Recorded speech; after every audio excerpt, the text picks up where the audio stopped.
Hello friends, welcome to Universe of Naruto X.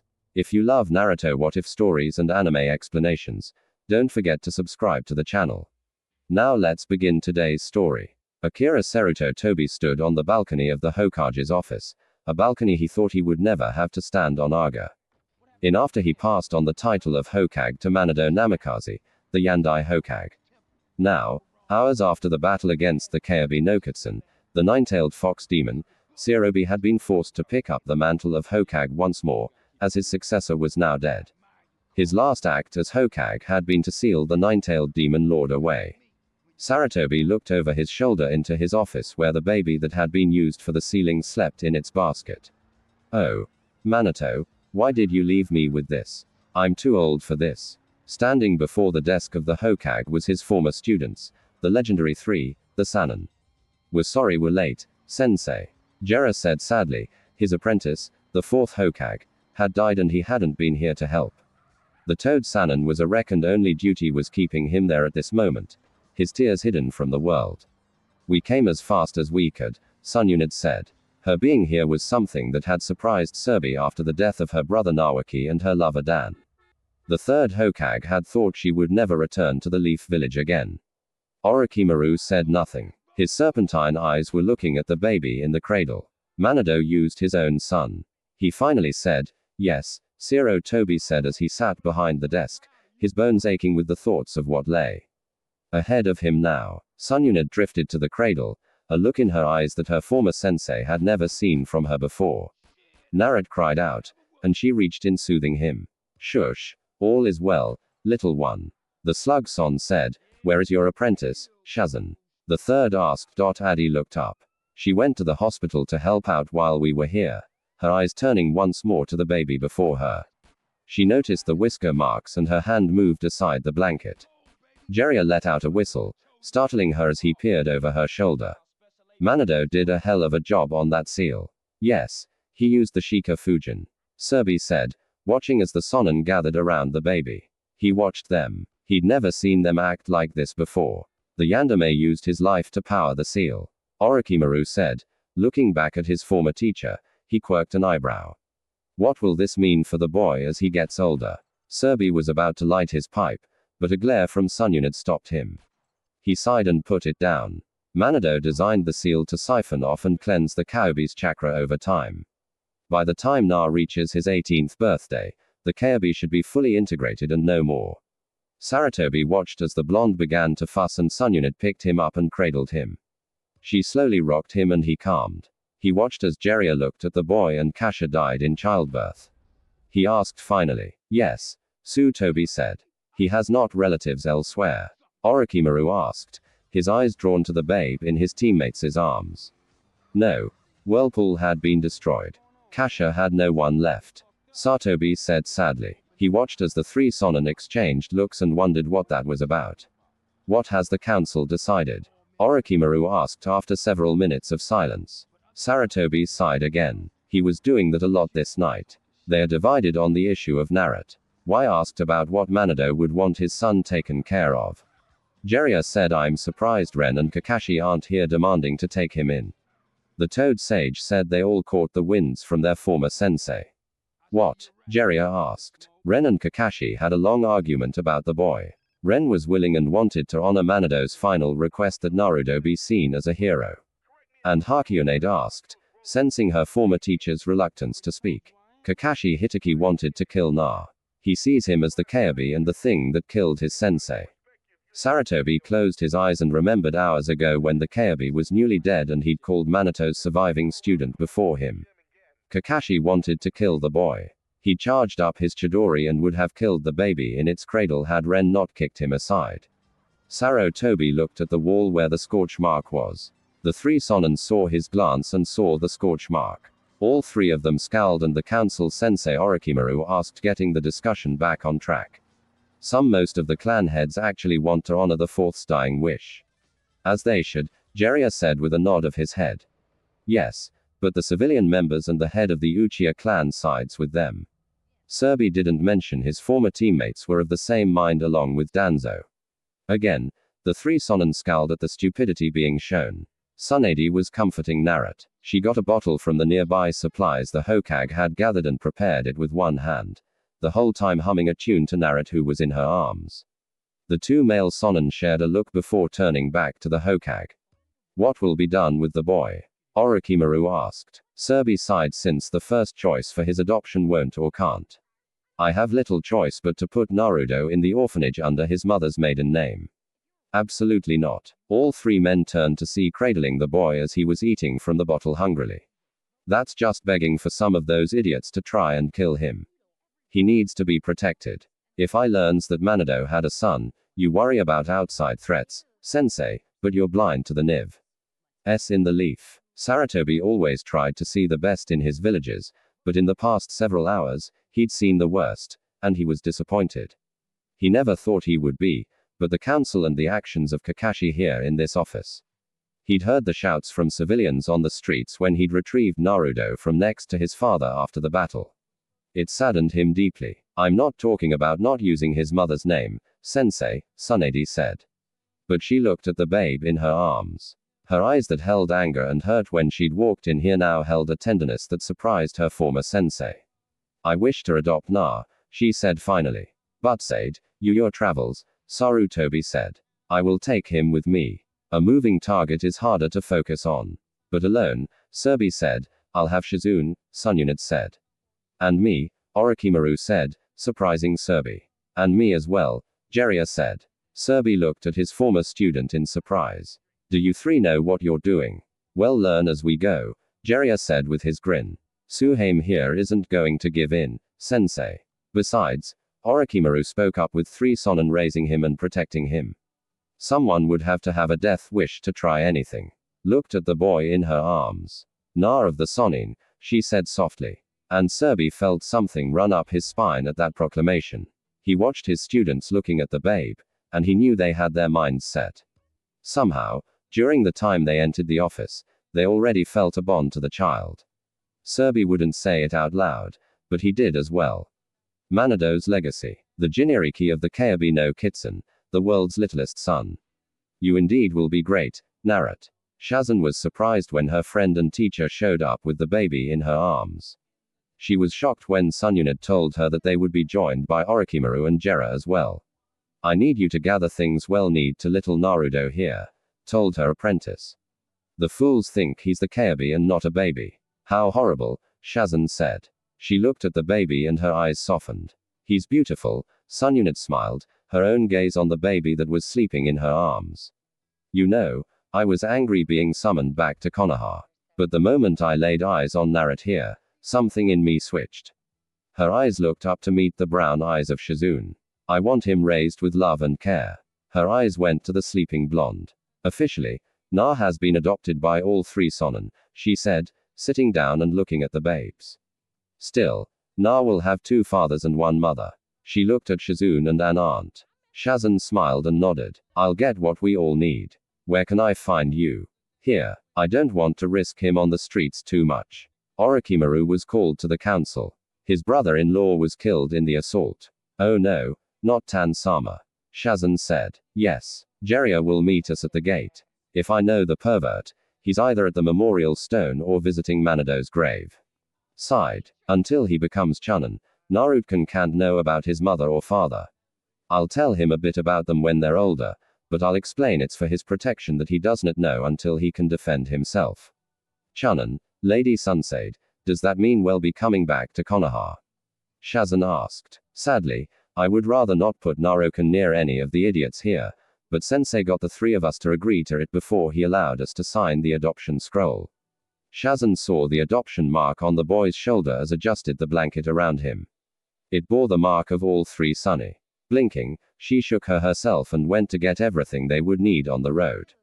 Behind her, the strongest Kunoichi sat and rocked the blonde baby in her arms. A soft smile on her face, a look of love and devotion in her eyes. Sunyunat and Shazan were standing at the gates, and the slug Sonin was scowling at the lateness of her fellow Sonin. Where are they? They know we need to leave under cover of darkness. Sorry, Haim. Jiraiya appeared next to them. Was about to yell, but she saw the look in his eyes. Jiraiya, Manado's grave is unmarked and hidden. He said Kusha was listed as a Uzumaki and buried with the others in the tomb. He looked sadly at his blonde teammate. Even in death, they are forced to be apart. It's not fair. Sunyunad knew that her fellow Sanin was a die-hard romantic. He covered it with his being a pervert, but she remembered Manito's wedding and Jeria sobbing like crazy. Where's Orome? Jeria asked. Here. The three turned to see Orochimaru walking towards them. A 4-year-old girl at his side. Orochisunad asked, "This is my sister's daughter, Anko Midarashi." The three adults looked at the little girl. Her parents were killed tonight, he said softly. They knew Orochimaru loved his sister, Yumi, and even got along with his brother-in-law. Tsunade growled. This village continues to take, and take. Lady Tsunade, Shazan said, looking at the child and the babe. The slug Sunning sighed and nodded. Welcome little Anko. Hello, the child said looking at the ground. Jeria chuckled. Well, ain't this the odd family? Orochimaru said nothing, and the others knew he was still in shock at hearing about his sister's death. Come on, we can get several miles between us and Konoha. Sunyunad said. Orochimaru nodded and scooped up Anko. We can travel faster, little one, if I carry you for now. We'll start training you in a few years, he said. She nodded from her uncle's arms. She was still in shock hearing her parents had died because the Kyuubi stepped on them during the battle. She didn't understand everything that the old people in the circle room had talked about, but she remembered her uncle and he promised to take care of her. She knew she would be okay. Her mother always told her to trust her uncle. As they were leaping through the trees, Anko finally noticed the baby in the blonde woman's arms and remembered the white-haired man calling them family. Does that make him my baby brother? Anko thought. The leaping from tree to tree soon lulled her to sleep. The adults keeping silent as they put Konoha behind them. From his balcony on the Hokage Tower, Akira Seruto felt the chakra signatures of his 3 most promising students moving further away.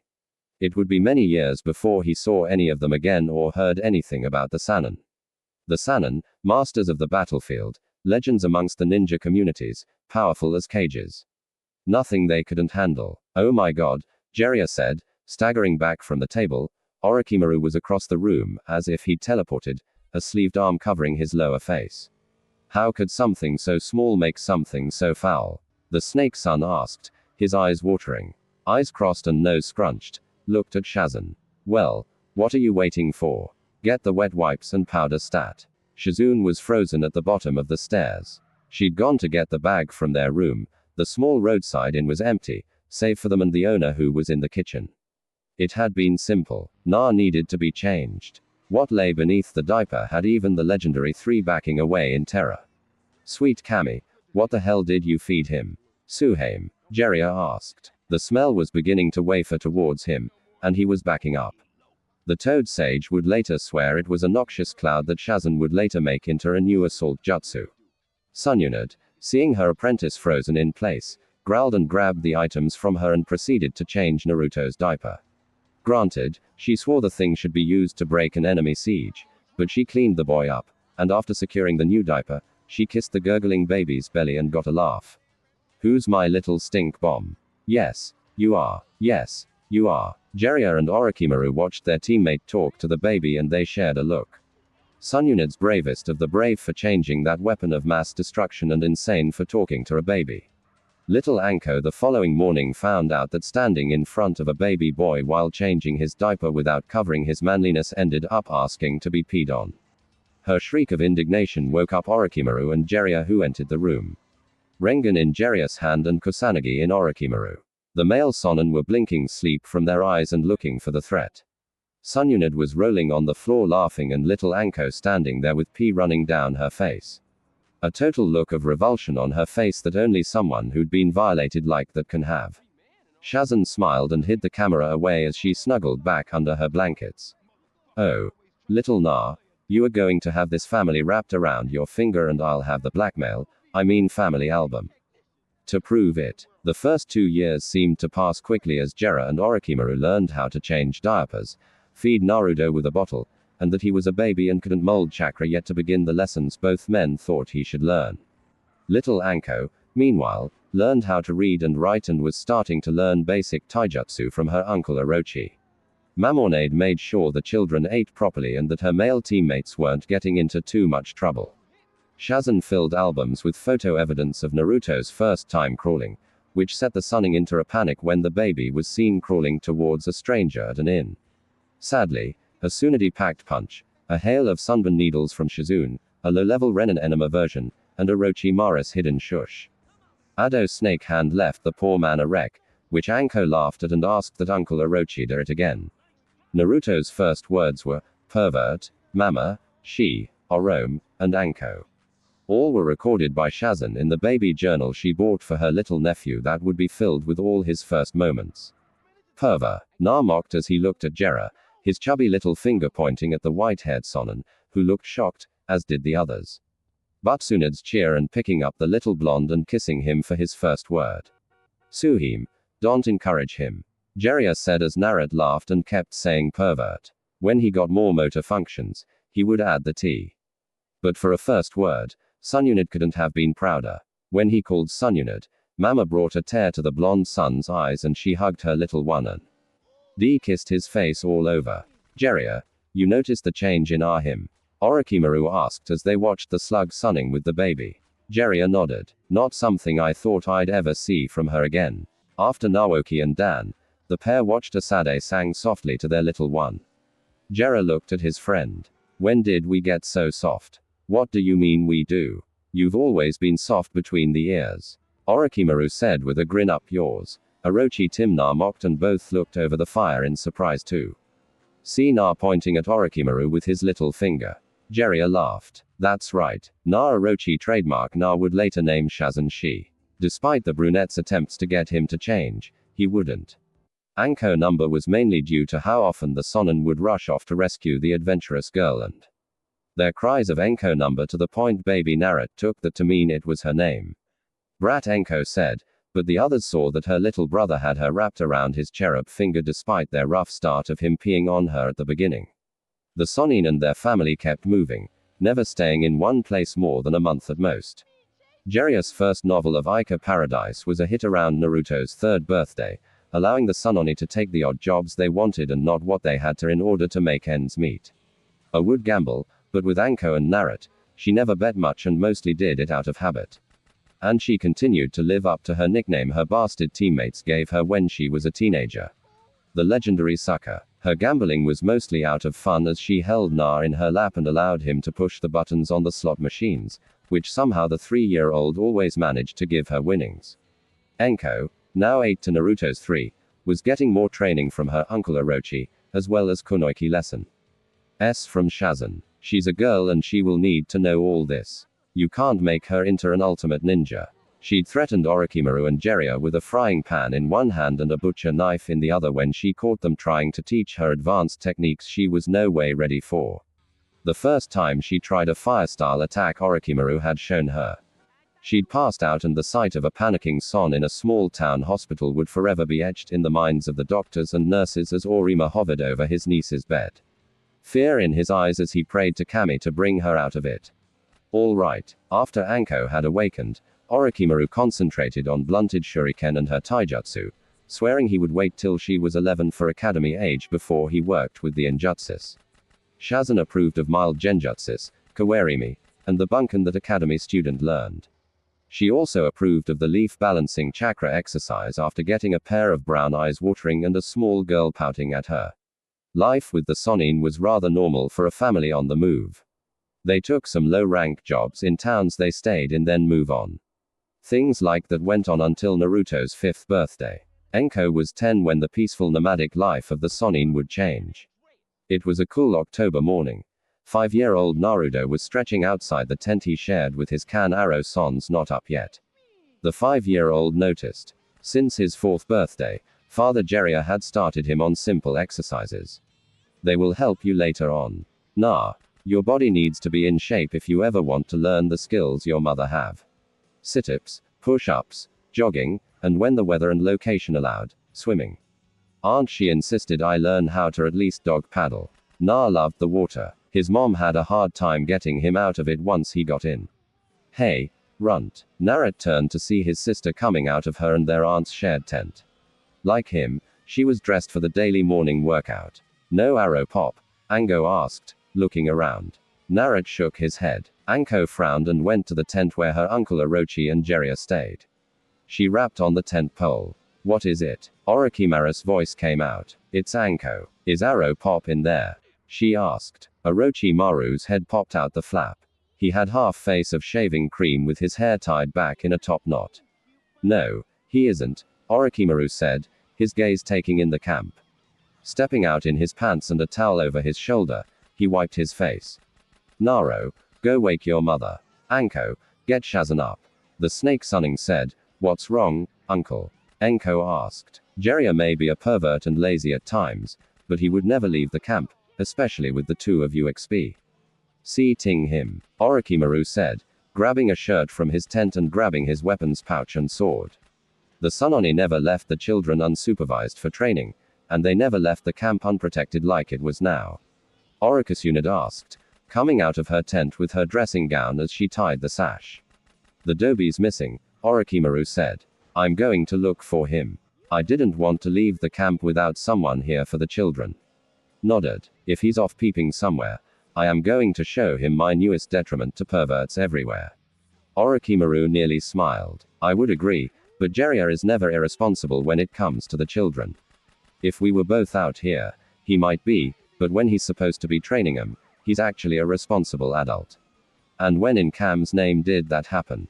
The snake sunning thought as he slipped from their simple camp by the river, his eyes looking for any sign of Jiraiya's passing or someone that didn't belong there. Orochimaru was 100 yards away from the camp when the net trap scooped him up. He felt weak and saw it was designed to sap chakra. Oh no, Suhame, Protect Darkness claimed him. Glared at the path that had been left unguarded out of their campsite. She smiled proudly as she remembered the children setting the traps that even Jiraiya and his toads had been unable to find. My little Naru-chan is becoming a first-rate trap maker, and he's not even 6. Thought proudly, and Anko is going to knock Konoha's socks off whenever we return. She saw Anko as a daughter, and the young girl, while blood related to Orochimaru, was loved by all 3 Sannin as much as Narut. We never favor one over the other, and they are protective of each other as siblings. She thought, remembering the last trading town they had been in, and Anko had been bullied by some of the 16-year-old girls when she had entered a store looking for Kana and some chemical compounds to make her smoke bee. Oms. Little Naro had been at the door with Shazan and heard the girl mocking his Nyan. Flashback. What? You think you're going to be some kind of ninja? Don't you have to be part of a ninja village? One of the 17-year-old girls snarked. And look at those clothes. She dresses like a boy, but then she is rather flat-chested. You leave my sister alone, you trolls.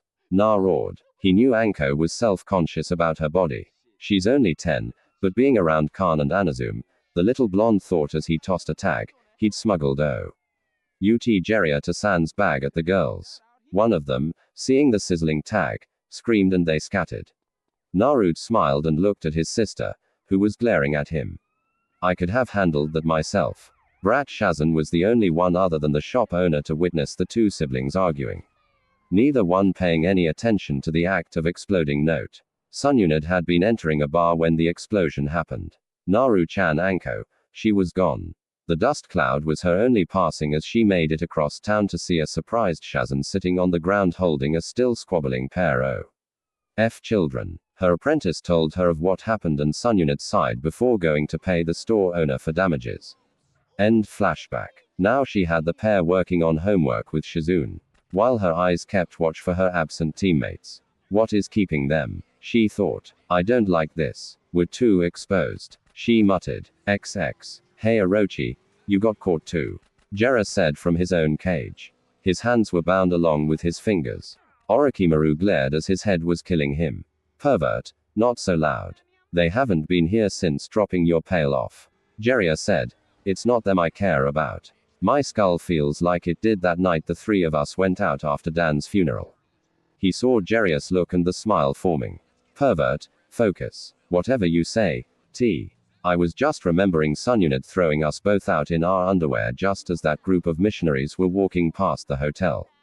Orochimaru groaned. And that didn't help his aching head. Why in Cam's name were you ever given the ability of speech? You're like one of Serbi Sensei's trained monkeys. Jiraiya scowled. No.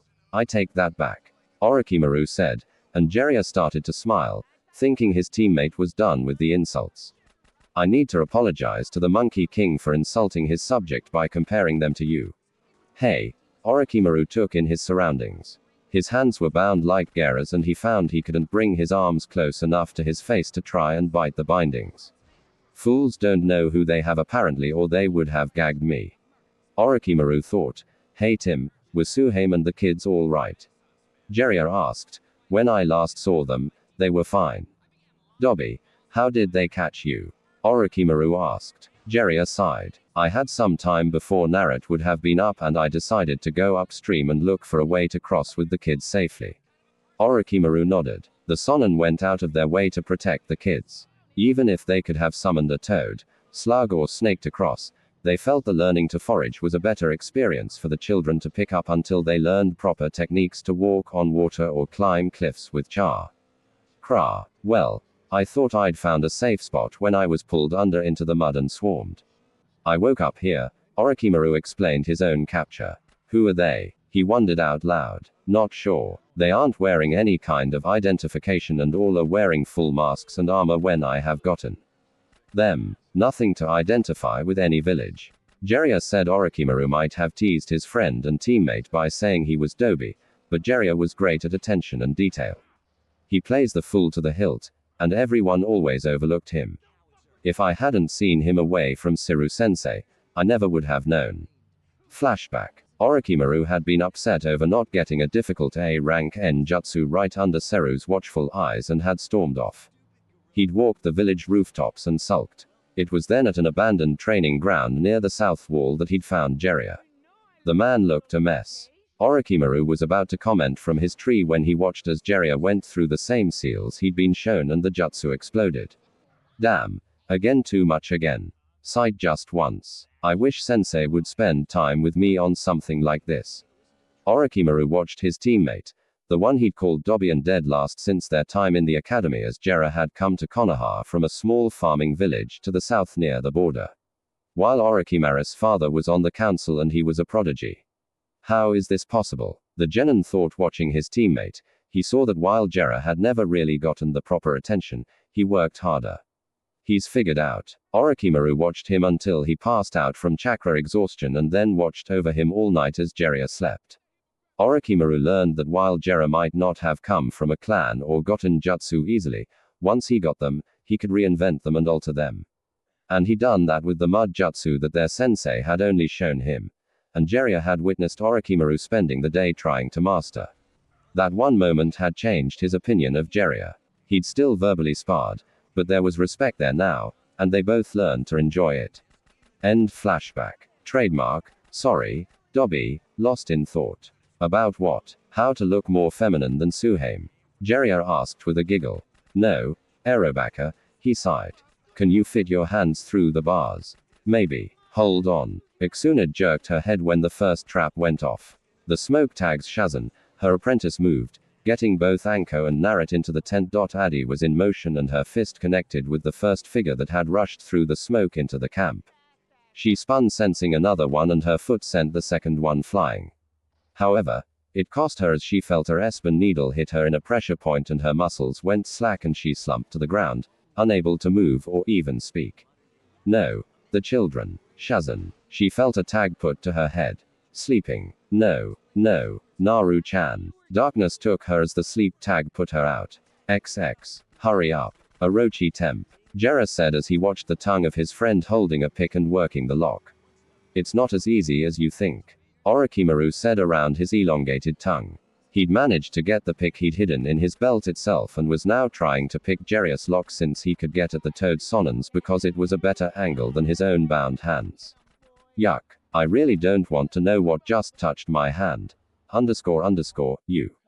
Hoorah. Click. Oh yeah. Jiraiya slid out of the cuffs and brought his hands up and worked the bindings around his hands and fingers. Orochimaru retracted his tongue and spit the pick into his lap. After cracking his jaw back into shape, spitting out a foul taste and rolling his tongue, he looked at Jiraiya. Hurry up, Dobby. I've seen Inuzuka pups who can do better 5 minutes after being born. Hold your girdle, Jiraiya said and smiled once his hands were free. We're almost out of this. Yes, but while you're patting your fat on the back, who knows what they're going to try to do to Sun Yunit and the children. Jiraiya's efforts doubled at that, and he spat out a hunk of leather binding. They touched the kids and there won't be anything left of them. Agreed. Jiraiya's bindings came loose and he tore apart the ones around his ankles and then looked at his cage. Screw it. Being quiet gets me nowhere. He formed his hand. Take notes. Trademark. This is one of the best attacks Manado ever made. The swirling chakra sphere formed and he reared back. Rengan. Sadly, the cage never stood a chance as Jiraiya went straight through and hit Orochimaru's cage as well. The smoke cleared, but Jiraiya was already cutting the bindings. Once they were off, the two Sonin were on their feet. Pounding feet could be heard. We don't have time. Orochimaru put an arm out to stop him. My turn. The door opened and the black-covered ninja walked right into Orochimaru's attack. Acid cloud. He spat the noxious green cloud. And as it hid and passed, there wasn't anything but melting piles of bone. Why didn't you use that before? Jiraiya asked as they ran out into the obviously deserted camp. It's a wide-range attack, Orochimaru said, then smirked. Of course, if you want, I can send you to the Shinigami early. Jiraiya snorted. In your dreams, trademark, you really want to know what I dream about at a time like this?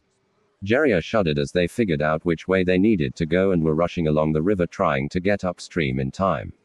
The explosion shook the ground a mile away from camp and both Sonin froze as they felt a wave of killing intent. It's not possible, Orochimaru said as he stumbled, kept his footing, then returned to an outright run. The seal should be fine. It's Manato's best work. I should know. I taught him everything I knew, and he surpassed me. Jiraiya said as they continued to run, trees in the river becoming a blur as the Sunning felt the oppressive killing intent coming from where they knew the camp was. Both had the same thought as they pushed their bodies harder. Please be okay, please. Glared at the path that had been left unguarded out of their campsite. She smiled proudly as she remembered the children setting the traps that even Jiraiya and his toads had been unable to find. My little Naru-chan is becoming a first-rate trap maker, and he's not even 6. Thought proudly, and Anko is going to knock Konoha's socks off whenever we return. She saw Anko as a daughter and the young girl while blood related to Orochimaru was loved by all three Sonin as much as Na. We never favor one over the other and they're protective of each other as siblings. She thought remembering the last trading town they had been in and Anko had been bullied by some of the 16-year-old girls when she had entered a store looking for kanai and some chemical compounds to make her smoke bombs. Little Naruto had been at the door with Shazan and heard the girl mocking his Neisan. Flashback. What? You think you're going to be some kind of ninja? Don't you have to be part of a ninja village? One of the 17-year-old girls snarked. And look at those clothes. She dresses like a boy, but then she is rather flat-chested. You leave my sister alone, you trolls. Na roared. He knew Anko was self-conscious about her body. She's only 10, but being around Khan and Aunt Shazan, the little blonde thought as he tossed a tag he'd smuggled out Jiraiya Tuan's bag at the girls. One of them seeing the sizzling tag screamed and they scattered. Na smiled and looked at his sister who was glaring at him. I could have handled that myself. Brat Shazan was the only one other than the shop owner to witness the two siblings arguing, neither one paying any attention to the act of exploding note. Had been entering a bar when the explosion happened. Naru-chan Anko, she was gone. The dust cloud was her only passing as she made it across town to see a surprised Shazan sitting on the ground holding a still squabbling pair of children. Her apprentice told her of what happened and Sun Yunit sighed before going to pay the store owner for damages. End flashback. Now she had the pair working on homework with Shizune while her eyes kept watch for her absent teammates. What is keeping them? She thought. I don't like this. We're too exposed. She muttered. XXX. Hey. Orochi trademark. You got caught, too. Jiraiya said from his own cage. His hands were bound along with his fingers. Orochimaru glared as his head was killing him. Pervert. Not so loud. They haven't been here since dropping your pail off. Jiraiya said. It's not them I care about. My skull feels like it did that night the three of us went out after Dan's funeral. He saw Jiraiya's look and the smile forming. Pervert, focus. Whatever you say, trademark, I was just remembering Sununit throwing us both out in our underwear just as that group of missionaries were walking past the hotel. Orochimaru groaned, and that didn't help his aching head. Why in Cam's name were you ever given the ability of speech? You're like one of Serbi Sensei's trained monkeys. Jiraiya scowled. No, I take that back, Orochimaru said. And Jiraiya started to smile, thinking his teammate was done with the insults. I need to apologize to the Monkey King for insulting his subject by comparing them to you. Hey, Orochimaru took in his surroundings. His hands were bound like Jiraiya's and he found he couldn't bring his arms close enough to his face to try and bite the bindings. Fools don't know who they have apparently, or they would have gagged me. Orochimaru thought. Hey Tim, were Suhame and the kids all right? Jiraiya asked. When I last saw them, they were fine. Dobby, how did they catch you? Orochimaru asked. Jiraiya sighed. I had some time before Naruto would have been up, and I decided to go upstream and look for a way to cross with the kids safely. Orochimaru nodded. The Sonin went out of their way to protect the kids. Even if they could have summoned a toad, slug or snake to cross, they felt the learning to forage was a better experience for the children to pick up until they learned proper techniques to walk on water or climb cliffs with Char. Kra. Well, I thought I'd found a safe spot when I was pulled under into the mud and swarmed. I woke up here, Orochimaru explained his own capture. Who are they? He wondered out loud. Not sure. They aren't wearing any kind of identification and all are wearing full masks and armor when I have gotten them. Nothing to identify with any village. Jiraiya said Orochimaru might have teased his friend and teammate by saying he was Dobby, but Jiraiya was great at attention and detail. He plays the fool to the hilt and everyone always overlooked him. If I hadn't seen him away from Siru Sensei, I never would have known. Flashback. Orochimaru had been upset over not getting a difficult A-rank N-jutsu right under Serbi's watchful eyes and had stormed off. He'd walked the village rooftops and sulked. It was then at an abandoned training ground near the south wall that he'd found Jiraiya. The man looked a mess. Orochimaru was about to comment from his tree when he watched as Jiraiya went through the same seals he'd been shown and the jutsu exploded. Damn. Again. Too much again. Sigh. Just once. I wish Sensei would spend time with me on something like this. Orochimaru watched his teammate, the one he'd called Dolby and dead last since their time in the academy, as Jiraiya had come to Konoha from a small farming village to the south near the border. While Orochimaru's father was on the council and he was a prodigy. How is this possible? The genin thought. Watching his teammate, he saw that while Jiraiya had never really gotten the proper attention, he worked harder. He's figured out. Orochimaru watched him until he passed out from chakra exhaustion and then watched over him all night as Jiraiya slept. Orochimaru learned that while Jiraiya might not have come from a clan or gotten jutsu easily, once he got them, he could reinvent them and alter them. And he done that with the mud jutsu that their sensei had only shown him.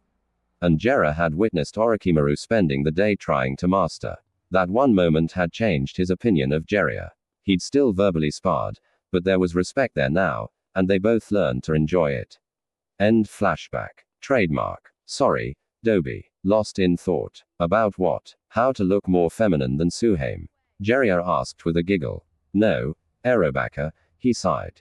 Can you fit your hands through the bars? Maybe. Hold on. Iksunid jerked her head when the first trap went off. The smoke tags. Shizune, her apprentice, moved, getting both Anko and Naruto into the tent.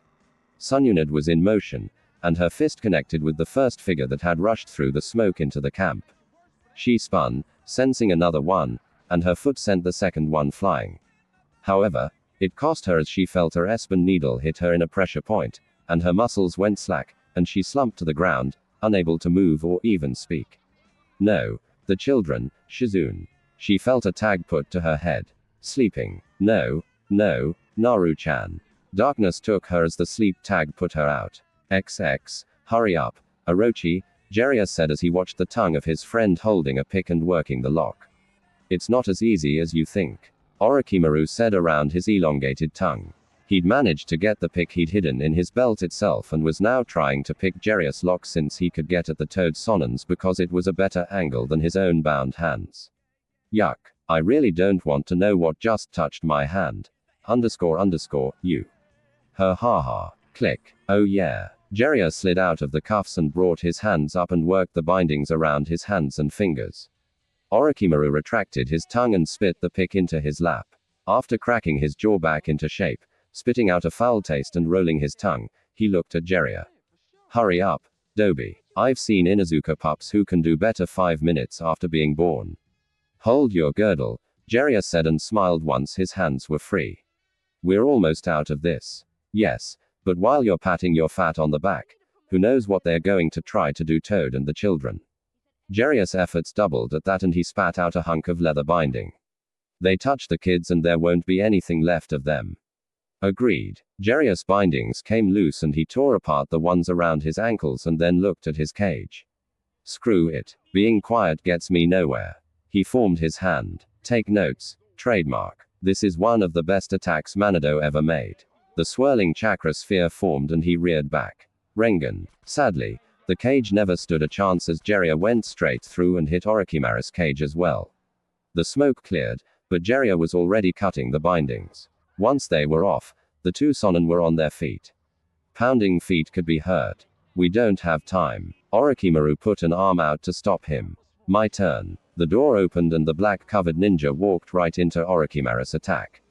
Acid cloud. He spat the noxious green cloud and as it hit and passed, there wasn't anything but melting piles of bone. Why didn't you use that before? Jiraiya asked as they ran out into the obviously deserted camp. It's a wide-range attack, Orochimaru said, then smirked. Of course, if you want, I can send you to the Shinigami early. Jiraiya snorted. In your dreams, trademark. You really want to know what I dream about at a time like this? Jiraiya shuddered as they figured out which way they needed to go and were rushing along the river trying to get upstream in time. The explosion shook the ground a mile away from camp and both Sonin froze as they felt a wave of killing intent. It's not possible, Orochimaru said as he stumbled, kept his footing, then returned to an outright run. The seal should be fine. It's Manato's best work. I should know. I taught him everything I knew and he surpassed me. Jiraiya said as they continued to run, trees and the river becoming a blur as the sun felt the oppressive killing intent coming from where they knew the camp was. Both had the same thought as they pushed their bodies harder. Please be okay, please. Naruto watched as the strangers with black outfits and silver devil masks entered the camp and took out his can. Naruto Anko, stay here. Shazan ordered and they watched as she pulled her sleeve up, revealing the sunburn launchers. Enko loved the weapon their aunt made. The figures turned towards them and advanced, still not making a sound. Stay back, Shazan warned. The attackers kept coming, one of them pulling a curved sword. Shazan wasted not time as she sent a hail of poison-covered needles flying at the attackers. The one with the weird sword swatted them aside. Shazan was right behind it and her scalpels tearing into the person's armor before she flipped backwards to avoid the reverse swing of the curved sword. Enko and Na both stood back, the kunai in their hands. We need to help, little Na said, his blue eyes wide as they went to the still form of their mother. Enko slapped a hand on his shoulder. Aunt Shazan said, we need to stay here. Blue eyes looked up at her in disbelief. Both children turned hearing Shazan scream and watched her fall. Aunt Shina yelled and again Anko's hand kept him in place. Don't, she said, her hand tightening on the kunai in her other hand. The strange nin approached again. Naruto felt fear, not for himself, but for his mother and aunt. Enko snarled and lunged as the masked nin got within range. A black-gloved hand caught her wrist and she dangled in the air, her legs flailing about as she tried to hit the man that hurt her adopted mother and aunt.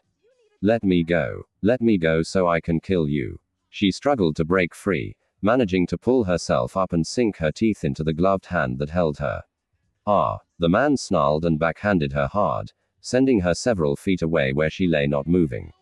Nyan, Na screamed. He rushed to his sister's side and saw her unresponsive. He cried as he heard the man chuckle. No, Kaobi, has being a human weakened you so? The voice was deep, inhuman sounding. I am Na, not the dumb fox, Na said. As soon as he was old enough to understand words, his mother had sat him down, and with Jiraiya and Orochimaru explained to him the night the Kaobi had been sealed. They said he was the jailer, not the prisoner. And if you want him, you can't have him. The masked man chuckled again. And why is that? Because my dad was a seal master. And if you try and remove the fox, it will not only kill me, but the fox will die as well. Impossible, the masked man said as he motioned the others behind him to hold steady. Your father was a fool. No one can kill a demon lord. Yeah, well, no one could seal one or stop one on a rampage either, and my real dad did that. He's lying, my lord, a nin said. The silver masked figure slipped the curved sword away and approached Naruto. Na swung and kicked as the man picked him up by the back of his shirt and had him dangling. The man reached out and Na smacked the hand away. He got slapped hard. Don't make this more difficult, boy. He ripped Naruto's shirt. Na watched as the man's hand was engulfed in red chakra and placed it over his belly.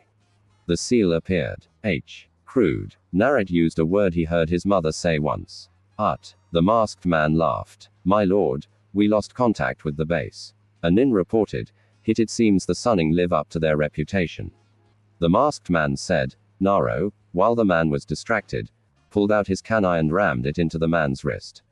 Na fell to the ground as the strange man clutched his wounded arm to him. Kill the women, bag the boy, he said, stepping back. Kill. Naruto felt a white-hot rage overcome him at the thought of his mother, sister, and aunt being hurt. One of the ninja wearing his katana at his side reached for him and an explosion of power. Naruto was in motion, red chakra engulfing him as he snatched the sword and in a single motion cut the ninja in half. What? The man said, watching as one of his men fell to the boy. Kaobi, he inquired and saw. The boy's eyes were pulsing with red energy. He moves like a seasoned swordsman. But who is in control? Na shimmered and appeared before a nin that was about to stabs. The nin looked shocked as Na speared him on the stolen katana up from the groin. The masked leader grabbed Anko and held a dagger to her neck. Hold it, boy, he said, watched a third of his men fall, leaving himself and one other. The red vortex of power around the boy kept flaring, but the boy stopped moving. Who are you? Na came the deep voice. I don't think so. The masked man said. He felt two powerful chakra signatures coming closer. Blast. I don't have time for this. I'm letting the girl go and me and my servant will leave you for now. Who are you? Na asked. An old friend of the Kaobus. If you talk to the fox, tell him Natus says hello. The masked man shoved Anko towards Na. He took a moment to see if the girl would be harmed and watched as the chakra around the boy vanished and he dropped the katana and caught the girl falling under her way. GHT taking them both to the ground. Let's go. Nadas ordered and they vanished in black wisps of smoke just as Jiraiya and Orochimaru reached the camp. XX__, Jiraiya said as he and Orochimaru saw the nin vanish. They saw Shazen and Anko but no Na. Jiraiya called there. Orochimaru said noticing movement under Anko. The snake Son was at his niece's side and rolled her off. Naruto who looked dazed but unharmed. Na Jiraiya asked dropping to his knees. I'm okay. Na said she was hurt. She screamed. And stay here with Orochi and Anko. I'll check on Shazen and Tsunade. Jiraiya said and rushed to the women's side. Naruto up and looked at Orochimaru as Anko Ne-chan. All right, Orochimaru nodded. She just got knocked out, he said, tracing a hand over the bruised cheek of his niece. Who did this? He called him Nades. He said he was a friend of the fox. Orochimaru put a hand on Naruto's shoulder. Are you okay? The snake son asked. Na nodded. Uncle, he said hesitating.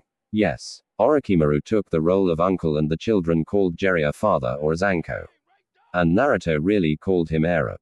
The fox. Na looked at him, his big eyes shining. Something's wrong, he said, his hand going to his stomach. What do you mean, Narukan? He asked the young blonde when nodded when he ordered his men to kill Anko Ne-chan, Khan, and Anshi. Naruto lowered his chin to his chest and was talking so low that even Orochimaru's hearing couldn't make it out. Reaching out a hand, he raised the boy's head up. Now, what was that? Your mother told you never to be afraid to tell us anything, Narukan. He said, giving him a soft smile to encourage the boy. He said I was the Kailu, and when I felt mad, it wasn't my own anger. I was too afraid. Orochimaru pulled Naruto into a hug. The bad snake Sunning hugged the little blonde boy that had become family to him as much as his niece in his lap. Can't breath. Both sprang apart to see Anko awake. Hey little serpent. Orochimaru said you got tagged pretty good. XX Jiraiya checked on Shazan, and while she was wounded, it wasn't bad. He saw it was a shallow cut. The sleep tag on the back of her neck he ripped off, and she opened her eyes right away. Narco, she said, sitting up with a WSE, her hand going to the slice across her belly. Both are fine, if not a little roughed up. Jiraiya assured her. Heal yourself and go check. I'll get Suhaim. The Toad Sage had been relieved that Shazan was all right. He got Tosadi and saw a sunburn needle in her neck, and he panicked when he pulled the tag off her and she didn't move. Her eyes stared lifelessly ahead. Shizune, he yelled, and the apprentice was there. I pulled the tag off, but he was panicking. Jiraiya, Orochimaru said with the children. Stay back, Jiraiya called out. Keep the kids back, Mom. Naruto yelled. And only Orochimaru, picking him up, kept the blonde from running to his mother's side. Oh. Sweet Kami. No. Not like this, Jiraiya muttered as Shazan ran a diagnostic. She's alive, she said after several heart-stopping minutes. Here it is, she muttered, pulling a second Espen out from a place in her spine. Hattie's gasp of air was drowned out by Jiraiya's whoop of joy as he pulled her into a bone-cracking hug as he babbled, "You're alive." Over and over again, the two Sonnen were tackled by a blonde missile and soon joined by a purple-haired one as Enko joined Naruto in hugging Sunyunit. Jiraiya was silent, as it could have been he was enjoying the hug that Sunyunit was alive. But to those watching, it was due to his face being buried in Sunyunit's large chest. The Sonnen's return to Konoha was like they left under the cover of darkness. Enko was not impressed. The now 12-year-old glared at the villagers that saw them. And once they saw Naruto's whiskers, they would glare at her little brother. They entered the Hokage Tower carrying now after a villager hit him. Said villager will forever be eating food through an IV and using adult diapers to go to the bathroom after the three Sonnen had destroyed the idiot. While Anko and Shazan comforted the blonde who sported a red slap imprint, Anbu in the tower got out of the Sannen's way rather quickly. It could have been the look on their faces. It could have been Suobi left strict orders that his former students were allowed access without restrictions. Well, go with the option of the amount of killing intent emitting from Tsunade as she stormed up the stairs, the blonde in her arms with the others a step behind her. You can't is as far as the secretary got in trying to stop the Sonin from entering the office before Sunyunid's kick totally disintegra. Atted the door and she continued on without slowing. Akira Serbi sighed looking from the ruined door pieces on his desk to the door as Sunyunid strode in. Hello Sunyunid and Na. My you've grown since I've last seen you. Growl caused him to pause. I don't think we're going to be staying here sensei. Serbi blinked. What? Why? Orochimaru entered with Anko simply because several villagers tried to harm Narukan the moment we entered, mistaking him for the Kayabi. Sarutobi looked at the two children in panic and saw Anko glaring at him while she rubbed a hand up and down her brother's back. You told them. Of course, we told them, Tsunade said as she continued to hold Naruto. I will not lie to my son. Keeping him ignorant of what he holds would have been foolish. Jiraiya entered last. He created a repair seal and the door returned to its position and he locked it. Your villagers are gathering out there. They want to kill some demon. He looked at his sensei and the third saw there was no humor on his third student's face. Jiraiya was serious and pissed. If this is how the village treats him after all these years, then Serbi sensei, I am afraid we shall withdraw from here and raise our children elsewhere. Sunyunid said. Orochimaru placed a hand on Anko's shoulder. We had believed that with all the years away, things would have died down. His prodigal student looked at him seeking answers for the unasked questions. Sarutobi sighed and he felt his years weighing on him. The council spread the word that you three took Naruto away. They also passed on what he contained. I made a law forbidding the knowledge of being spoken Naruto's generation. Sadly, many people don't see him as the jailer, but as what he holds. Fools, Jiraiya said. They can't even honor Manito's wish. Serbi lowered his eyes. Kakashi has been very vocal in my discussions with him. He still believes that Naruto. He looked at the boy, blue eyes looking at him. We're leaving, Sunyunid said. I will not raise him in a hostile environment. We were better off in Suna. Hell, even Iwa treated him fairly. Orochimaru remembered their time in Iowa. Jiraiya had been on pins and needles, worried that an Iwan nin would notice the resemblance to Manado, but none of them did. The Cage of Iwa had been pleased to have the legendary Sonnen working for him for a time, and the three Sun watched as Naruto wrapped Ye Man around his fingers. When they left, Narat had been offered a place in the academy, and the cage had left a scroll of low-level jutsu for him to learn. Enko had made friends in their time there, and the Sonin had nearly accepted settling there. Suna had been an adventure. Jiraiya found the Cease Cage's sun's seal on their second day there when the boy had tried to kill them. After the fixing of the seal, and the boy Gar had been allowed to sleep, he and Na had become best friends and for 2 months had been inseparable. Na had sent letters back and forth with the Cage's youngest since they'd left.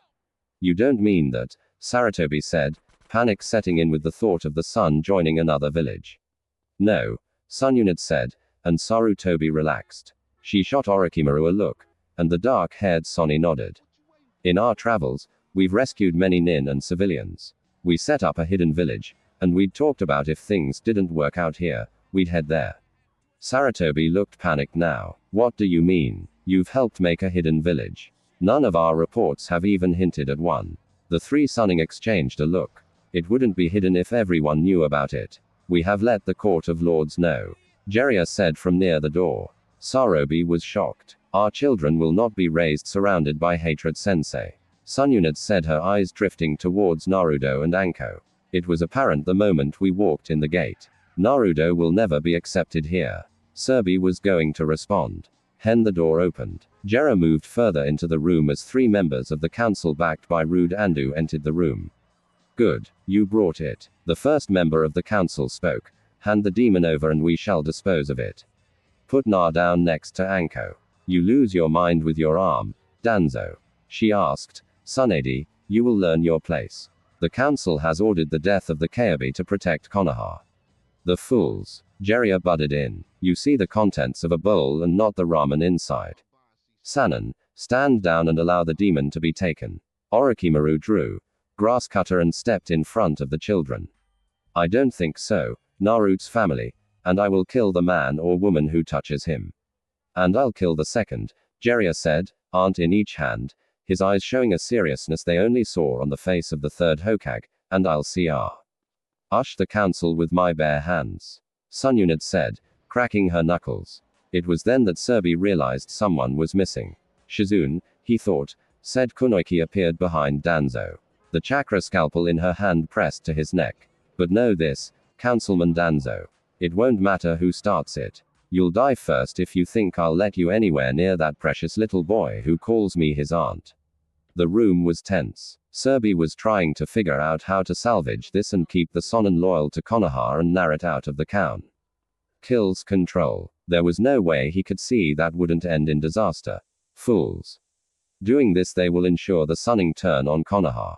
Kill me girl and there will be no place in the world for you to hide. Danzo said, but he wisely didn't move. The root Ambu with them tensed. The precious leader was in danger and they knew they couldn't get to her before she slit his throat. That and the 3 Sonin in the room would tear them apart like tissue paper. Sarutobi, have your students stand down this instant. Homiya said looking at the Hokage. Orochimaru snorted. The council members have gotten very bold ordering the Hokage about. He looked at his sensei. They forget who was the power in Konoha. They're there to make your job easier, not to rule. Serbi sighed. He'd allowed things to go on like this for too long, and now the council had consolidated power enough to rival his in control of the city. Uncle Na said. The Sonin looked at the blonde boy and smiled. Yes, Na. Are these men like those that we met before? Orochimaru paused. Yes and no. Yes, they are fools. No, they aren't a threat. He finally said, his eyes turned towards the councilman and Rude Anbu. And if they try to harm you, remember what we taught you and Anko. Naruto nodded and the council members watched as the boy and the teenage girl pulled out a pair of kana. Remember they come at you kill. Orochimaru said. Tsunade tensed. Now, how is this going to play out? Homiya and Kaharu exchanged looks.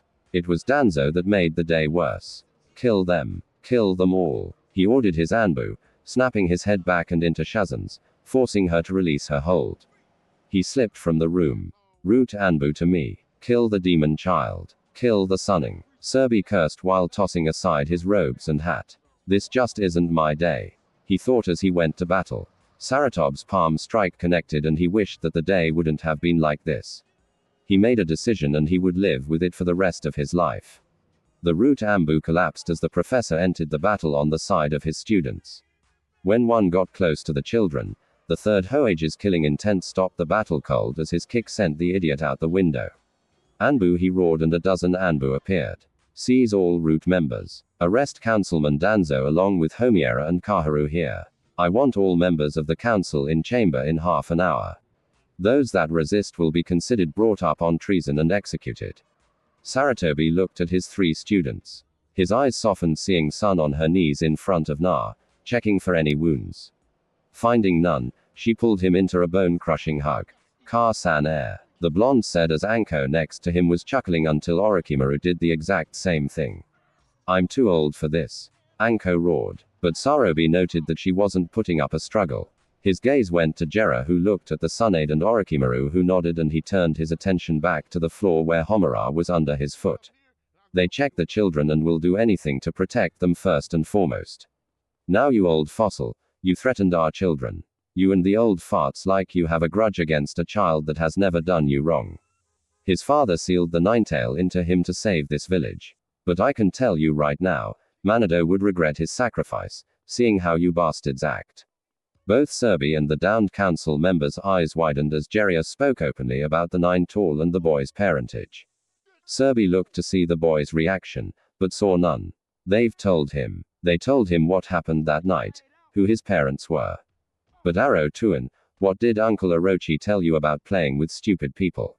Na asked from Sunyunad's arms. He calls them Mom, Dad, and Uncle. Serbi thought, watching things unfold. Jeria smiles at the boy. Not to play around with people dumber than myself, as they might get lucky. Orochimaru snorted. Dobby, there aren't people dumber than you. Up yours, Orochi. Jeria said, putting more pressure on the Elaz's chest. I'm trying to think of one reason not to take a raisin to you and put you in your place 6 feet under. Serbi coughed. All 3 Sunning looked at him. I would prefer that you don't kill them unnecessarily. I need to find out how far this power play goes. Jeria snorted. The damn council. Sunyunad stood the blonde boy in her arms. We're leaving. Shizune. I'm okay. Lady, I'm sorry. Danzo got away. Tsunade waved it off. He's a cockroach. The man can be at ground zero of the Kyuubi rampage and only get a scratch. It's not your fault. Orochimaru looked at Serbi. We shall be leaving Konoha, and from this day forth we shall not be allied with it. Serbi watched as all 3 Sonin removed their leaf hatade and placed them on the desk. Shazan never had been a ninja of Konoha, and she followed the Sunning from the office. Serbi winced. He'd read the doctorate reports that Danzo and his route had made. They claimed that they'd found experiments in Orochimaru's labs under the Sonin's home. Serbi had laughed and told them that the Sannin haven't been in Konoha for some time. He then had a Biki search, and mysteriously several wealthy people fled Konoha. The Yakushi clan being amongst them. Serbi should never have allowed the council to gain the amount of power he had. And now, if he ever wanted the Sunning to return, he would have to clean it all up. Everything over the last several years. I hate this job. Serbi, as he watched the legendary 3 walk from his office, their strange, tight-knit little family with them. They never looked back. Iksunadi held Na as they passed the market town, never once slowing down. She was pissed beyond reason that the old bastards would try that. Ka-san, Narat said softly, drawing her gaze enough to know that she was listening. Are we ever going back to Konoha? He asked. No, she said. Well, take up residence in that little village we set up in Rice. Your uncle will be Cage. A snort from Jeria earned him a slap on the back of the head from Orochimaru, who had Anko on his back. Stow it, Dobi. Unless you want to be Hokage. Jeria's eyes widened. Hell no. I hate the sheer thought of all that paperwork. Shazan was quiet. But what will we call the village? The Hidden Sound. Orochimaru said. We've found several nomadic ninja and samurai along with villagers who want something better. Narat looked at Orochimaru, who continued as they raced further away from Konoha. Many people do not like many of the rules and laws that the ruling families in many villages passed to support themselves. We set up this new village so that no law favors anyone. The Hokage of the Sound will be the one and only law. There will be no council. Ninja will be trained. No favoritism like there has been in Konoha and several of the other villages we passed through over the years. Narat was thinking it was Anko who spoke. Who's going to teach? She asked while and Shazan set up the hospital and I run the cage's office. Arobaka there will be helping with the academy. Both children smiled at the look on Jeria's face. Me. I can't teach only until we have more stable ninja force. Many of the ninja we've talked to that are missing nin are those that were betrayed and fled or were disillusioned with the system. I'm sure that we'll find a suitable teacher amongst them. Jeria snorted a freaks. What's he mean by that? Ka-san. Na asked. Sighed. He means people that are a stranger than him. Naruto's eyes got wide. Is that possible? That brought a laugh to the group as they continued to flee. They passed through the Valley of the End and out of Fire Country, not to be seen there for many years to come. XX Konoha. No trace of them. Lord Hokage Enu masked Anu reported. What happened? Serbi sighed. Danzo and his conspirators made a power play and it backfired. The Sonin have abandoned Konoha with the DOS permission. He sighed. They along with Naruto have left our country and are going to make a new hidden village. The BBU's body language screamed disbelief. Danzo and his root tried to kill the adopted son of the Sunning. They took it like any parent would. Enu sighed. Well captured 47 members of Root. However, Danzo has yet to be found along with 4 members of his inner circle. Serbi cursed under his breath. Put the word out. Danzo and his Ru are to be captured or killed on sight. Anything else? We lost sight of missing Nin Rin and Azuka. The masked ninja said, his words hesitant as if it hurt to say them. Where? Near the border. The Tunins that saw her were knocked out. No injuries like every other encounter. Enu said. The Hokage sighed. Dismissed. This is not good. Danzo's out there with 4 of his best operatives. We've lost 3 cage-level warriors due to the stupidity of the council and Manito's 3rd student still hasn't been brought in. He pulled out his pipe and puffed on it. I am not looking forward to the Council of Cages in 3 weeks. XX Unknown Mountain Range report. A deep voice reported. Na stepped from the shadows and went to a knee. I was unable to retrieve the Keilu my master. It is bound to the mortal child by some seal on his belly. The figure made of shadow and smoke snarled. Then bring me the child. The barrier must fall. I am doing what I can master, but I lost them after my encounter. It's like the boy knows how to mask his signature. Then find the other 8. I will send my emissary when you have the other 8. Should I confront the Kayabi container again, master? Not as asked. No. Leave it free for now. Allow it to grow in power. It will make taking over this realm so much more sweet. What of the elder gods? Not as asked. They know nothing for now. We must be careful. The last thing we need is for one of them to become involved. The shadow form shifted. For now, leave the Kalobi child free. When the time comes, we shall take him and crush him. By your command, Natus said on his knees, his head down. I will send you soul collectors. You will use them to harvest the other 8. Do not fail me in this, Nades. I won't fail you. The shadow figure vanished and Nades was alone. I will do as you command, master, and narrate Azuaki. When the time comes, I shall relish tearing the Kayabi from you and seeing your eyes as the life leaves your pathetic shell. Naruto's 13th birthday was a sight to behold. All of Odo had been invited to the top rookie birthday bonanza. Odo Kage Orochimaru smiled at his nephew as village-wide games were taking place. From simple events that civilians could partake in to challenges that even tested the greatest John amongst them. Odoga had grown over the last several years.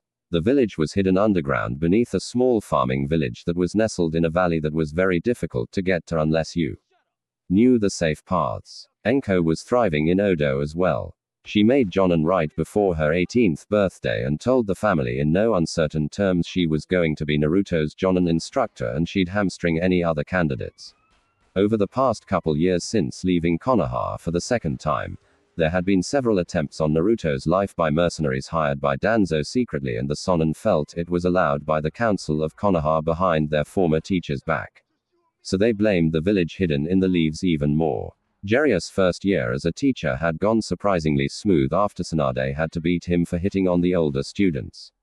The hospital was the best ever, and Shazan and Tsunade smiled as Orochimaru took their advice and made sure that the teams all had basic medical training, and there was one qualified medic on each team. Naruto's ninja career had been difficult at first, as he was not used to sharing the attention of his family. But after some discussing with his Khan and sister, he soon got over it. meaning they caught him pouting and put him to the grindstone Offsenade's training course that left Jiraiya a gelatin pool on the floor and a spar with Anko that while Naruto had done well showed that his sister was a mitite unstable. Unstable was Naruto's way of saying his sister was slightly insane. And who would blame her? It happened on Anko's 15th birthday. Flashback. Come on, Na shouted to his sister as they raced around the forest around Odo's farmlands. The pair had snuck out and were playing a game of tag with Kanai. The blonde youth smiled as they enjoyed this. It was not only a game for them, but a training exercise. One would chase the other with Kanai and Shuriken till they got tagged, meaning one of the sharp instruments was lodged in them.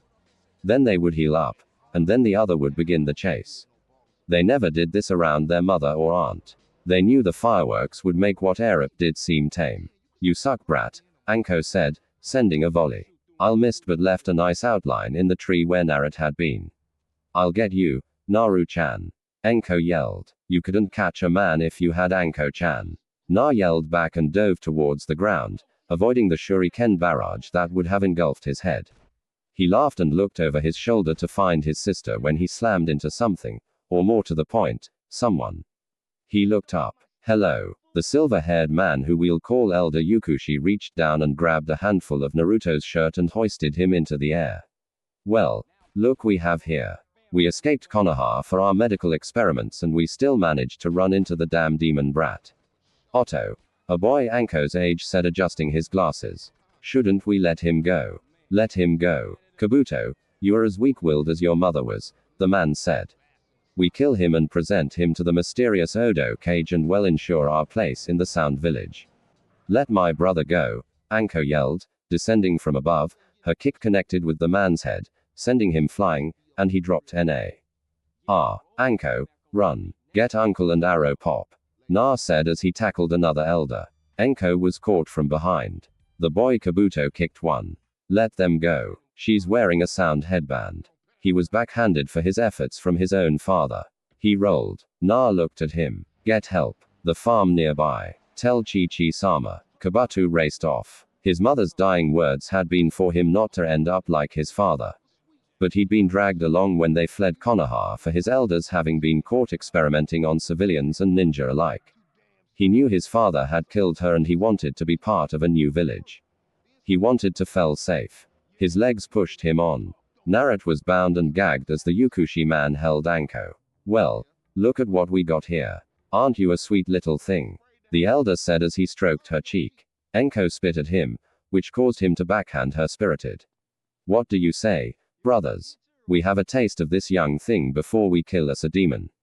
The other two men chuckled and nodded their consent. Anko struggled and tried to fight him off as her clothes were ripped away from her.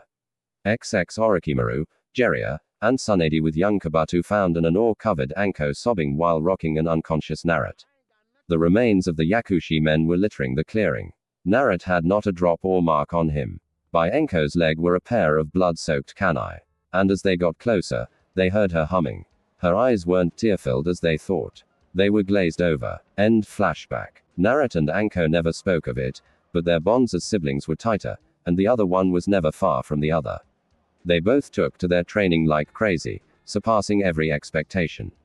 Back to Naruto's 13th birthday. Friends, Orochimaru said, quieting the gathered people, nearly everyone in the village.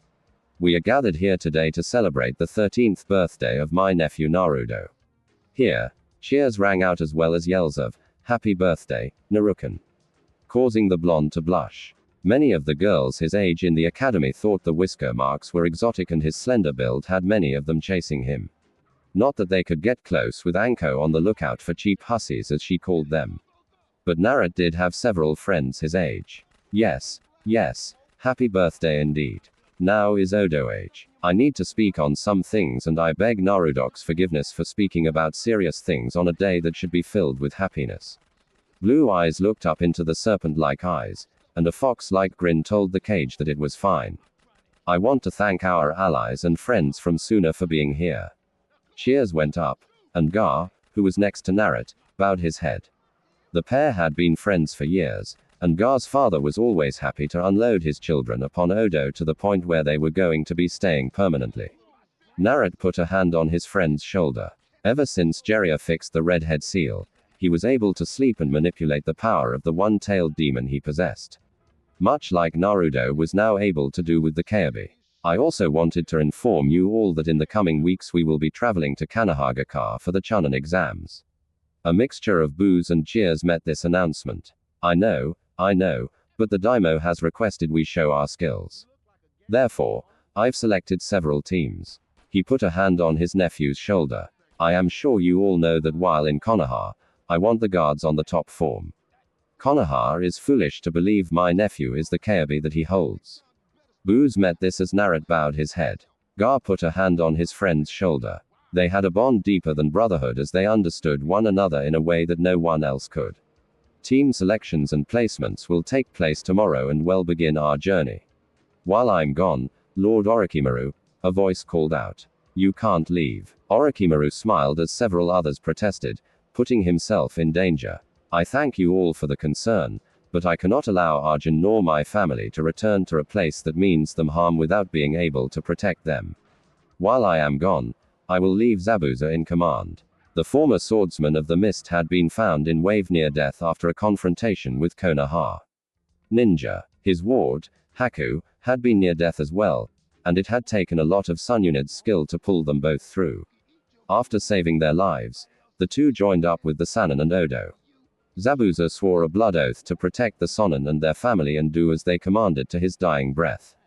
Haku, they found out, had been a year older than Na, posing as a boy and a hunter nin from Mist. Na looked around and found the pair, both nearby and protective, even here in the hidden sound. Now enough talk of serious matters. I do believe there is cake and presents. Orochimaru said with a smile as 6 ninja came out carrying a cake that was huge. And even then they were struggling with the multi-layered cake. Happy birthday Naru. Orochimaru said kneeling before his adopted nephew and hugging him. Thank you uncle. Na said not embarrassed like most kids his age would be at the affection shown before others. He loved it when his family hugged him. It made him feel safe, secure, and loved. Your mother, the Baka, and I have a special gift for you. Orochimaru said as the other two Sannin approached. You didn't have to. Naruto began. But Tsunade placed a finger to his lips. You always say that brat. We wish we could have given you so much more over the years. You gave me everything I'd ever need, Kassen, Na said and was pulled into his mother's ample chest as she hugged him tightly. Gaki is the luckiest man on earth. Jiraiya muttered. Orochimaru snorted and agreed. He is a heartbreaker. The snake's son agreed. Both men chuckled. Remember the Kunoichi battle royal they'd spied several days back that involved several women of various ages? Enko had been there trying to beat it into their heads to stay away from her brother. Sadly arrayed against her were Tamari, formerly of Suna, who had liked the blondes since she first saw him during their original travels. Haku, who had taken a liking to the blonde who had checked on her during her time in the hospital after she'd been rescued and he'd brought her flowers, food, and would talk with her about her dreams of being a medic. Nin. Then there was Kaichin, a girl in Naruto's class, and Tuya, who was Anko's age, and one of Orochimaru's personal guard in the Sound 5.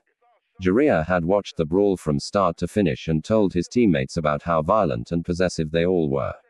Enko had returned home an hour later, limping and cursing about red-headed, who bite and stupid sand, that weren't good enough for her brother. She had ignored the adults who laughed as they saw her backside looked like a pincushion and they knew Haku and Chin were the cause as some of tea. Hisunbi had bells and some were covered with a thin frost. Shaking themselves, they saw had finally released the boy enough to breath as Shazan scolded her mentor for smothering Naruokan. As we were saying, Naru, Orochimaru said, looking the boy in the eye. We have a gift for you from the three of us. It's very special, and with the danger of the coming Chunin exams, we each would feel better knowing you have this. He snapped his fingers, and Kabuto appeared with a scroll on a velvet pillow.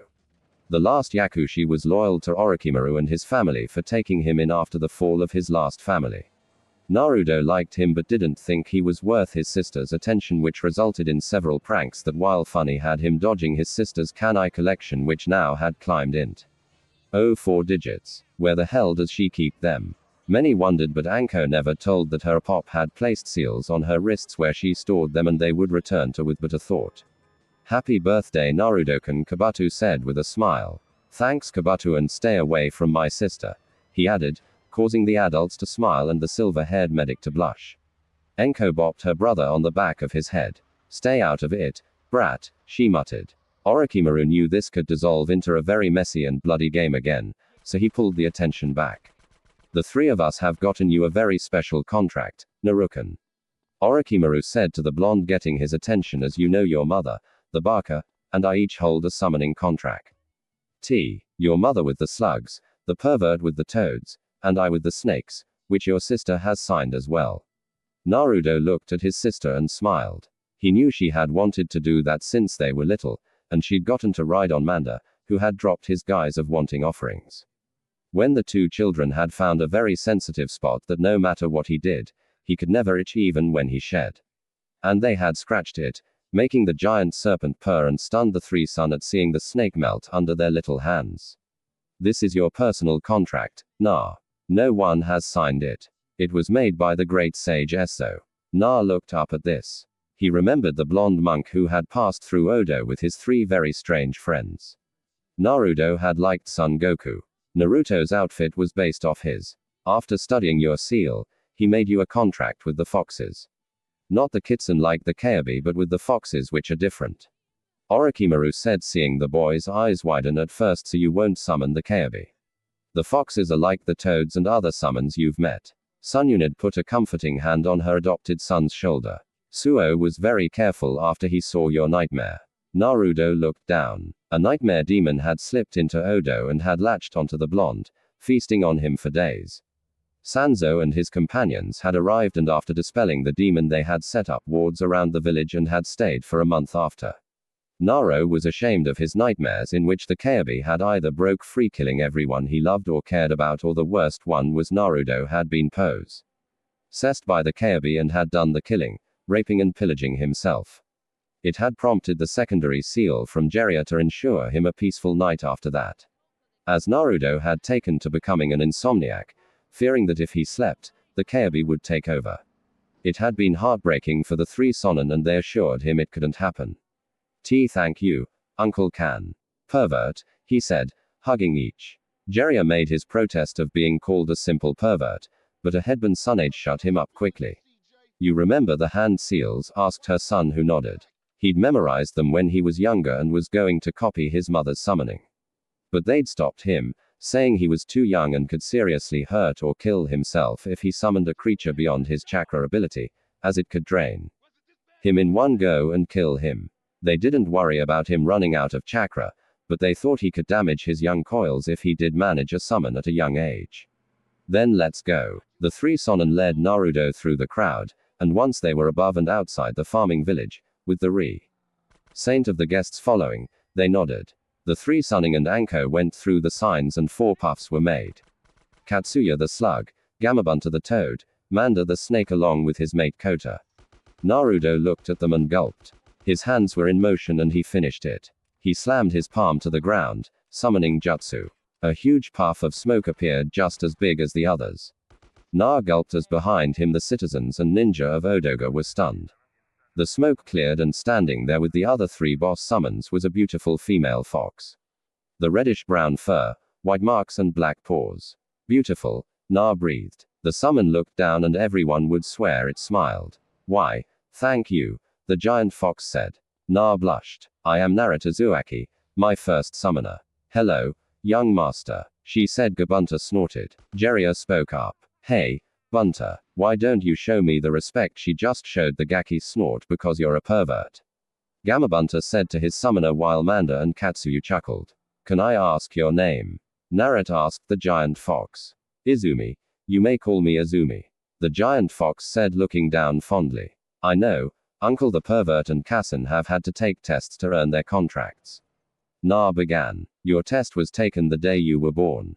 Na, you hold the Kyuubi, a demon fox, at bay. Your strength has been proven. When Monk Eso contacted the spirit realm and asked for us to be your summon, me and all my children agreed. You've proved to us the kindness of your heart, the strength of your will. You are the fox summoner, Ayumi said, crouching down low so her face was close to Na. The teenager surprised everyone when he stepped forward and hugged the giant fox's muzzle. Thank you, Izumi-sama. I will do my best to use you and your children with honor that you deserve. Demon foxes like the Kyuubi were different than summon foxes. Odo saw that right away as Naruto and his summon bonded. Sununit stood back with tears in her eyes. A handkerchief appeared and she saw Jiraiya with a smile. Argaki's something special, the Toad Sage said with a soft grin as he watched as the fox stood with Naruto on her head. The fox bounded off. Naruto's shout of joy was heard by all. Yeah, he is, Sununit said, taking the piece of cloth and wipes her eyes. Orochimaru stood by them. We've each helped raise him. And when he's older, he looked at his fellow Sonin. I want him to be the next Odokage. The three watched as Naruto spent time bonding with his summon, their own standing by watching as well. Orochisunit said. The Odokage looked on as he watched Anko by Manda and smiled as he saw the big snake roll over and his niece scratch the Snake King which purr. D like a kitten. What? He asked. What are we going to do about Konoha? Orochimaru sighed. I'm not sure. We have several options. None of them I like. Our main concern is get Na in and out of there safely along with everyone else. Means you to Orochi. Jiraiya said. You care. Warms the of my heart. Orochimaru said with a smirk. Cold heart, Jiraiya said, crossing his arms. Yeah, but warm hands, he said with a grin. Behave both of you, Sununit said, her eyes watching her boy. Orochi. Yes, him, he said, giving her his full attention. The Sonin are returning. Put me in charge of a team. Scratch that. I want Naruto's team. Orochimaru pouted. Then I was going to be in charge of that team. Actually, I was, Jiraiya said. The three Sonin exchanged a look. Poker. Orochimaru offered with a grin. Same stakes. Jiraiya offered. Hell no. Tsunade said as her teammates laughed. Off to the side. Shazan and a few others watched them. What a strange family. Shun looked at Kabuto. Yeah. But then it works. Now about the attention you've given my niece. Kabuto swallowed as Shun pulled out several sun needles with her other arm over his shoulders. I think we need to have a small discussion on what you will and won't do with my precious niece Kabuto-chan. Shazan said, and Kabuto knew better than anyone to correct Shazan on the form of address she'd just given him. The Sound Five stood silent as their task was set. Their loyalty was unquestioned. The leader Kamaru had sworn blood allegiance to Tosedi the day she cured him of his sickness. Nothing will happen to your son, milady. The only way that will happen is if I am dead and buried. XX Konoha Sarutobi sighed as he looked at the acceptances from numerous villages. He came upon one with a musical note. My students, you are the new village that we've heard so much about. The ones who accepted the Case Cage's children as he feared them. The ones who rescued Wave Country from the manipulations of Crime Lord God after Konoha's own ninja failed in that task. Serbi sighed. I miss you all. He marked it down on the gate passes and sighed it. The new council members that picked up the vacant seats better not mess this up. Kami, I pray they don't mess this up. XX time had come for the Chunin exams in Konoha. The Otonin were walking in their squads. Naruto under his mother's watchful eye was teamed with Gar and Quinn. The three had worked hard over the last few weeks, becoming a solid team, each covering the other's weaknesses. Tamari, Haku, and Ru, another of Naruto's classmates, formed a team under Anko's command. His sister had demanded the two girls, saying, so I can keep a better eye on them and am away from my little brother. That was before she heard Chin had been placed on Naruto's and Gar's team, causing her to swear. Jiraiya led the third Odo team, which consisted of Conqueror, Kabuto, and Dosu, a man who never got a chance to try to pour test skills as he was dyslexic, thus failing out all the time. Orochimaru with his personal guard were with him along with Shazan, who was acting as his personal assistant. Kabuto was added as a genin to keep an eye on the teams better once they were in the field, and Kabuto and Dao both agreed as they made Chunin the previous year. Tamari had waited as she had wanted to team with Naruto, and Haku's medical training with Sununit and Shazan had kept her from trying the year before as well. Doesn't seem fair, does it? Orochi Temp, Jiraiya said, walking next to his teammate. What doesn't? Orochimaru asked from beneath his straw hat. That we're only entering one true genin team, a second partial genin team, and a third team to protect them all. Do you trust Konoha to not try something? The Odokage asked. Jiraiya sighed. No, you're right. I doubt Sensei cleaned them all out. The last assassin led right back to the Konoha Council. Both men were not pleased with the assassination attempts on the blonde they considered their son, nephew. I still like Suhame's answer for dealing with them, Orochimaru said as they continued to walk, the gates of Konoha coming into sight. Jiraiya winced, popping their head like a grape and mailing the remains to Konoha with postage due was kind of, what am I saying? That is just like her. Both me smirked then looked over their shoulders to see their teammate listening to the blonde boy next to her who was talking a mile a minute. I hear I was been sniffing around. Jiraiya said. Orochimaru nodded. I warned them off. I also got a warning about a mutual annoyance called Nadi's was seen in Kiri not too long ago. Both men growled. They did not forget the man who years past tried to take the boy. You think he'll be here as well? Jiraiya asked. None of my spies have been able to track him. Halt. The gate guards appeared before the Odo group. State your names and purpose for entering Konoha. I am the Odokage from the Hidden Sound Village with my Genin teams and their instructors and my personal guard. We are here for the Chunin exams. He handed the guard the invitation scroll. Orochimaru. The guard said, Lady Tsunade, Master Jiraiya, you're back. The guard said with a grin. Welcome home. No. Orochimaru said, Konoha isn't our home. It is a place that tried to kill our child the last time we were here. Now this time, if that happens outside the exam, it will be seen as an act of war. Tell that to the council. The snake's son took the passes and handed them to Shizune. Where will we be staying? The Red Oak. Orochimaru and his team walked past. Sir, the Hokage would like to speak with you and your companions. He had word waiting at the gate. Should you show up, we'll see him after well checked in, Orochimaru said, cutting off the Tunin. He scowled as they passed people who bowed. It was the tightening of Sun Unid's knuckles that told him the stupid villagers noticed Naruto and were still holding on to their vile and idiotic grudge.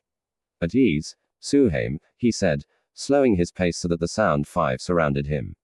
Sun Unid, Naruto, and his teammates.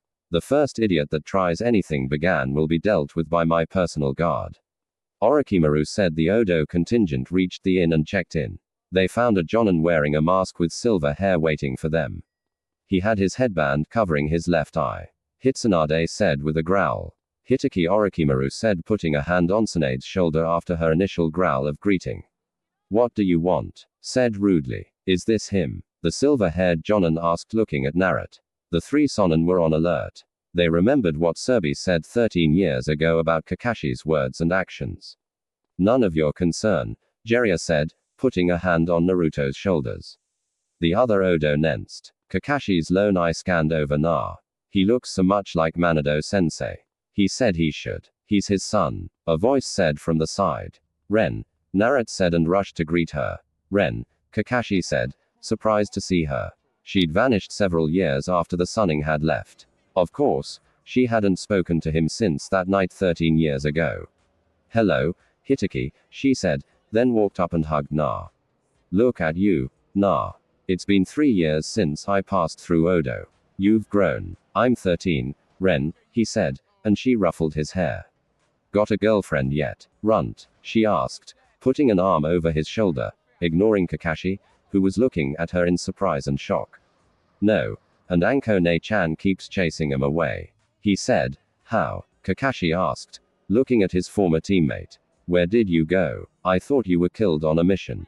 Trying to find out where she went. Ren stopped messing around with the blonde at her side and glared at him.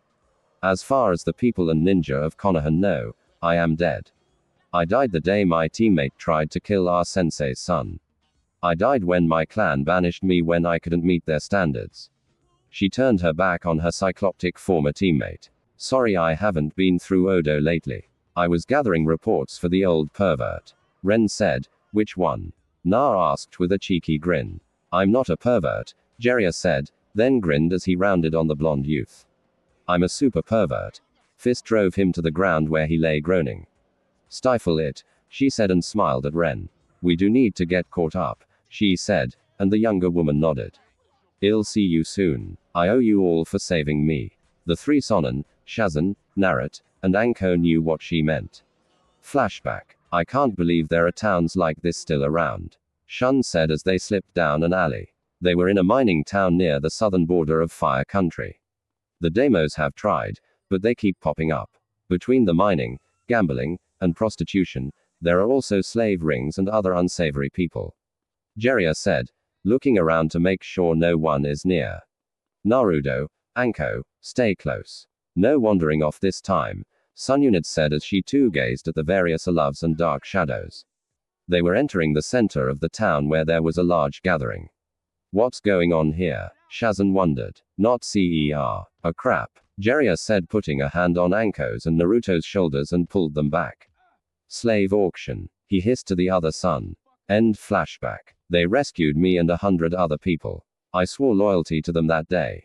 Ren said, her eyes hardening as she looked at her former teammate. It was that mission the council sent me on alone and underprepared. Ren Kakashi looked uncertain as to what to say. You're blocking the way. Hitaki, we need to check in. Orochimaru said, what are you doing here? I came to cheer on my teams.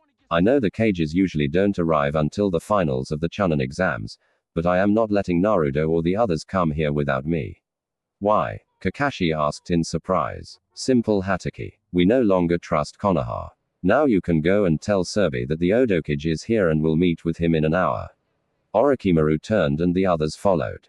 3 of Orochimaru's bodyguards stood watching the Konohan. They all wore cloaks. Leave, Kimamaru said. Or well make you, Jirobo said, smacking his fist into his other hand. Sakan stood silent, watching Kakashi, who finally nodded his head and vanished in a leaf shushin. XX. Naruto sat on his bed and sighed. So that was my father's student. His voice was soft. Enko put a hand on her brother's shoulder. Akar-san said we'd run into him. Na nodded. You going to be okay sharing with Kaichin-chan and Haku-chan? He asked. Enko growled. Better than their alternative, which was the blonde, asked his sister.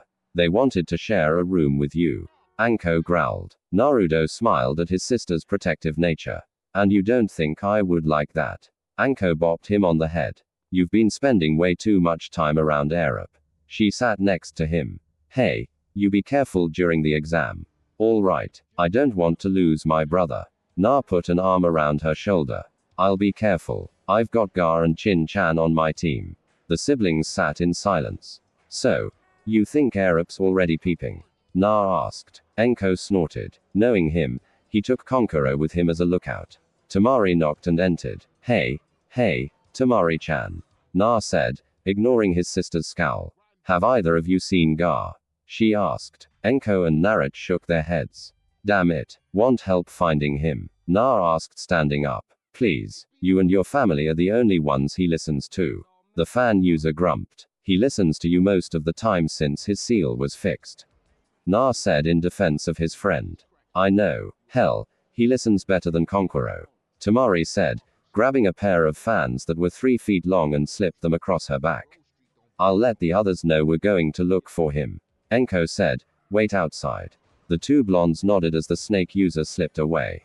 Thanks, Na. You and your family have done so much for us. Na waved it off. Uncle Orochi saw how your father treated you and it was the best trade he ever made, getting rid of a couple of poor ninja for the 3 of you who are not only skilled ninja but because you were amongst my first friends.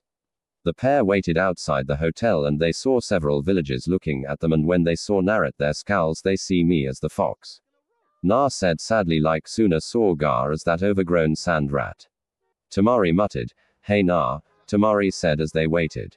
What is it? Tamari-chan, would you like to go out to eat tonight? You know, just the 2 of us, the fan user asked.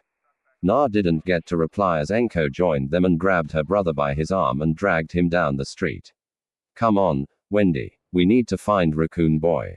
Enko said, not letting go her brother's arm and dragging him off. XX. Up and down streets they walked when they were in a back alley when a young boy ran into Naruto. Hey, watch where you're going. The brown-haired boy said, looking up at Na. Watch where I'm going, Na said with a smirk. You ran into me. No, I didn't, the boy said. Na's side reached down and picked the kid up by his collar and lifted him into the air just as several people came around the corner. One was a girl his age with pink hair. Then there were a boy and a girl this kid's age. And finally a guy wearing a pink shirt and black pants. Put him down, the pink-haired girl screeched. Just helping him up, Na said, putting the boy his feet. Yeah, That's right. You better apologize. The boy said, Konohamaru. The pink-haired girl said, and why is that? Na asked. Because he's the Hoage's grandson. The boy in the pink shirt said, grandson. Yeah, that's right. Konohamaru said, puffing up his chest, a snicker on his face. That changed as Naruto pulled him up again by his shirt and held him up at eye level. I don't care if you were the Hoage's grandmother. You ran into me, you little snot. Perhaps I should pound some manners into you since it's obvious village has yet to learn any. Naruto's hand was hit by a stone, but he didn't let go of the kid identified as Konohamaru. He looked up to see a pair of sharing eyes and a duck butt hairstyle boy his age up in a branch. Let him go or I'll make you. Na snorted. You can try, but my friend behind you would crush you before you managed to twitch. He saw the boy's confusion as he turned to see the darkened gaze of a redhead. Can't you stay out of trouble? The redhead asked. You know me, need to meet new people and make new enemies all at the same time. Na said to Gar. They both were enjoying the look of shock on the raven-haired boy's face. We were looking for you. You really need to tell someone where you're going, especially since we're not at home. Na scolded the younger boy. Gar didn't answer, but vanished in a sand shushan and reappeared next to Na. Na looked at the boy and rapped him on the forehead. Don't be so rude next time, squirt. Na said and put him back on his feet. Then with Gar, Temari, and Anko turned to go. Sasaki Uchiha leapt from the tree and landed in front of his teammates and next to the stunned Konohamaru. Hey, you blondie, what's your name? The Odo group stopped and looked back.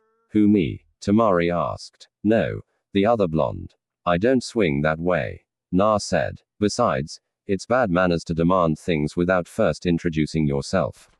I don't care, Na said, cutting him off. We have more important things to do than play with a bunch of rude Konoha genin and children. Na was turning when he saw his way blocked by Kakashi Hatake. Sensei, the pink-haired girl yelled. The lone eye was on Na being rude yourself. Na, Kakashi said. Anko hissed. I really don't think you have room to talk, Cyclops, and I know for a fact that his mother wants you nowhere near him. Kakashi ignored her and took a step towards Na. I wish to speak with you.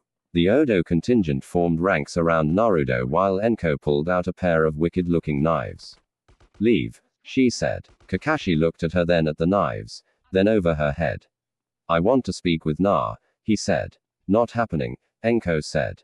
Na heard from his mother and Ren about how Hatake thought he should be killed hours after his father sealed the Kyuubi inside him. I don't have anything to say to you, Jan and Haki. Na said. He flared his chakra. It was a signal him and his family developed when he and Anko was young and they were faced with a threat beyond their skills.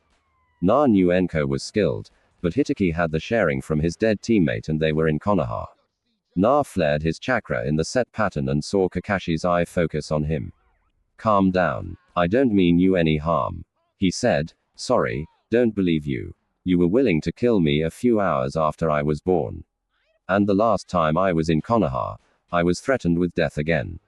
Na said. Garen next to him looked at the Cyclops and he popped the cork on his gourd. My friend has asked you to leave. He said. Lo, Temari had pulled the fans from her back but had yet to open them. Behind them, they could hear the genin they'd met moving closer. Temari turned. Stay back. This doesn't concern you, she warned. That is our sensei. You fight him, you fight us, Sasaki said. And Temari saw his eyes. Crap. We have another sharing gunnin behind us. The one with the duck-style hairdo. Gar turned his body so he could see both the jonin before them and the genin coming closer. Stay back, he said. Kakashi sensei, are you okay? The pink-haired girl asked. Everything is fine, Sakura. Kakashi said as he took another step forward. Stay back, Hitaki. You've been warned. Enko said. He ignored her and continued to approach. He was nearly upon them when Kamaru appeared. You were asked to stay away from them. Na, especially Hitaki, the leader of the Sound Five, owned. Kakashi was about to speak when Sasaki leapt towards the Odo genin. Sasaki no too late. The last loyal Uchiha was caught in a fist made of sand. Gar had turned to face the genin. Once Kimuro had arrived, Konoha Anbu appeared seconds later. Let him go. A hawk-masked Anu ordered. No, Gar said. He attacked the heir of the Otokage and the John there was told to stay away and ignored it. Kamaru looked at the Konoha Anbu. So this is the famed Anbu Lord was talking about. I am not impressed. Kakashi looked at the group. Captain, stand down. This is all a misunderstanding. They have, the Hawk said. Sasaki got too eager and attacked in a situation that he shouldn't have become involved in. I'm sure our Odo allies will release him, he said, looking at the red-headed boy. Naruto put a hand on Gar's shoulder. Toss him. And that's what Gar did. Sasaki landed several feet away. He rolled to a stop at Sakura's feet, who yelled about the treatment of her Sasaki, and the Odo Nin were lucky that he allowed them to catch him. We're heading back to our hotel now, Enko said. I'm afraid you and the demon will be detained. The Hawk said. On what grounds? Enko asked. Attacking a Konoha ninja and disturbing the peace. Na snorted. If I was to disturb the peace, you would know it. Naru Nissan. Stow it. Anko hissed. I'm sorry you think this concerns any of you, but we are the ones being harassed. Be that as it may, the demon child is coming with us. Hawk said. I don't think so. The Anbu turned and froze, seeing Orochimaru and Sununit standing there with the Hokage.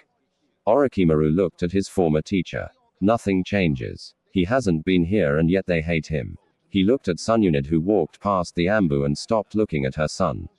You just can't avoid getting in trouble, she said, ruffling his hair. Not my fault. Karsan Haki is persistent in talking with me and won't take no for an answer. Glared at the Konoha Hajin. I told you to stay away from him, Hitaki. He shrugged and looked at the boy. Kakashi, report to my office. Serbi ordered. Anbu, stand down now. He roared the last part when it looked like they were going to refuse. Orochimaru Ade. I am sorry about this. We will remain for the exams, old man. Sununit said, but I am going to make one thing perfectly clear. An attack on Naruto will result in war. And trust me when I say he's made several allies for Odo. Orochimaru nodded. Sununa Iwa Kiryl have allied with Odo. Kimamaru Ade said, getting the Odo Nin's attention. Thank you from being prompt in responding. He bowed his head. No need to thank me, Lady Sununit. He then looked at Naruto and bowed to him. None shall harm him. Serbi looked at the Odo contingent. Sooner Odo Kiryu. This has the potential to be a disaster and the council is demanding that Orochimaru turn Naruto over to Konoha isn't helping matters. XX The morning of the Chunin exam came around and Kakashi Hatake had been chased off the hotel property several times. He refused to state what he wanted, but he wanted to speak with Na alone. Like that's going to happen, Enko said. The only other commotion had been Anko finding Chin and Haku snuggled up that morning with Na. She had ignored Gar and his teddy bear glaring at her for yelling, and she managed to avoid the shower of sunburn needles from the two girls before she got hold of them by their ears and dragged them out. Ye whole time, lecturing, stay away from my brother. Naruto was nervous as they approached the academy. His mother was behind his team with Kamaru. Both refused to allow the teams to wander alone after the incident several days back. Rant about the stupid council was heard when a messenger had shown up with a scroll demanding Odo hand over Na. Sadly, Naruto heard the messenger was going to be on a liquid diet for the coming month and might be able to sit down within 2 months. Relax. Brat saw his nervous energy. Konoha never changes its exam. The first part will be psychological, the second will be a survival, and the third round is a single elimination tournament. Sounds stupid, Naruto muttered. You thinking of waiting another 6 months and take the exam in Iowa? Asked, and Na could hear the hope in his mother's voice. Nope. Already put it off. So Gara and I could team with Chinchin. Said girl blushed at her teammate's statement. You got your pipes? Asked. Yes, Mom. Don't take that tone with me, young man. You have your survival gear sealed in your scrolls. She asked the 3 genin as they walked. Ahead them was Anko's team and behind them was Jerius. Yes, the 3 said. Gar, you have your instrument? Sununit asked. Yes, Lady Sunade, he said. And she saw the scroll on his hip. Kin, I have my flute and the medical packs you prepared for us back at Odoga. Lady, she said, you'd think you were taking this test, Suhame. Jerius said, coming closer. I'm worried, she admitted, with the scroll from the council and Hitaki's insistence at speaking with Naruto. It will be fine, Jerius said. Hey brat, what arrow pop? Na asked. Don't call me that, Jerius said. You have it, right? Yeah, Na said. Good. Be careful in there. the Toad Sage said. He fell back to be near his team. Kabuto, he spoke lowly. Watch over them. I know Anko's got her team doing it as well, but with the Council of Fools making demands. You think they'll try something during the second part of the exam? The glasses teen asked. Yes. Also, keep your eyes out for Kakashi Hitaki. He's been stalking Naruto since we got here. His team has the Uchiha orders. Jiraiya handed the scroll to Kabuto. Either seal the sharing or eliminate him as you and the Odokichi command, Lord Jiraiya. Kabuto said, pushing his glasses up. Conqueror and Dao nodded, understanding their orders as well. XX, you're not fooling anyone. Drop the genjutsu and get out of the way. They heard entering the building.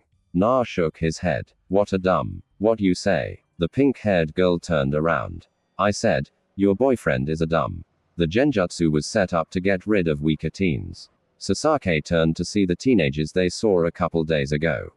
Fight me, he demanded. Na and his team ignored him and walked past. Sasaki, pissed at being ignored, reached out to grab Naruto when another hand grabbed his wrist and squeezed hard. You shall not touch Naruto-sama. A teen said. He was wearing white clothes and a black trench coat. He had a red headband keeping his spiky brown hair out of his eyes. Rue, don't waste your time on the Konoha trash. Tamari said, save it for the second part of the exam. Ryo let Sasaki go with a snap, staggering the Uchiha back. The Konoha genin glared as the Odo teams moved up the stairs. Sasuke-kun, Sakura asked while their teammates stood there in shock. Above, a pair of eyes with bushy eyebrows looked at the Uchiha and made a decision. XX, Na looked around the room. A lot of teams here. No one I know, he thought. He frowned seeing three figures. Shadow Society, he thought, seeing the black and blue masked figure next to the orange and black figure with a third figure sporting a skull mask. Nakan was next to him. What's wrong? Scorpion and Sub-Zero are here. He said, gesturing. Who's the skull bearer? She asked. Not sure, but things got more dangerous. Na said, pass the word. Avoid 'em at all costs. Chin nodded while Na watched the trio. It's been a couple of years, he thought.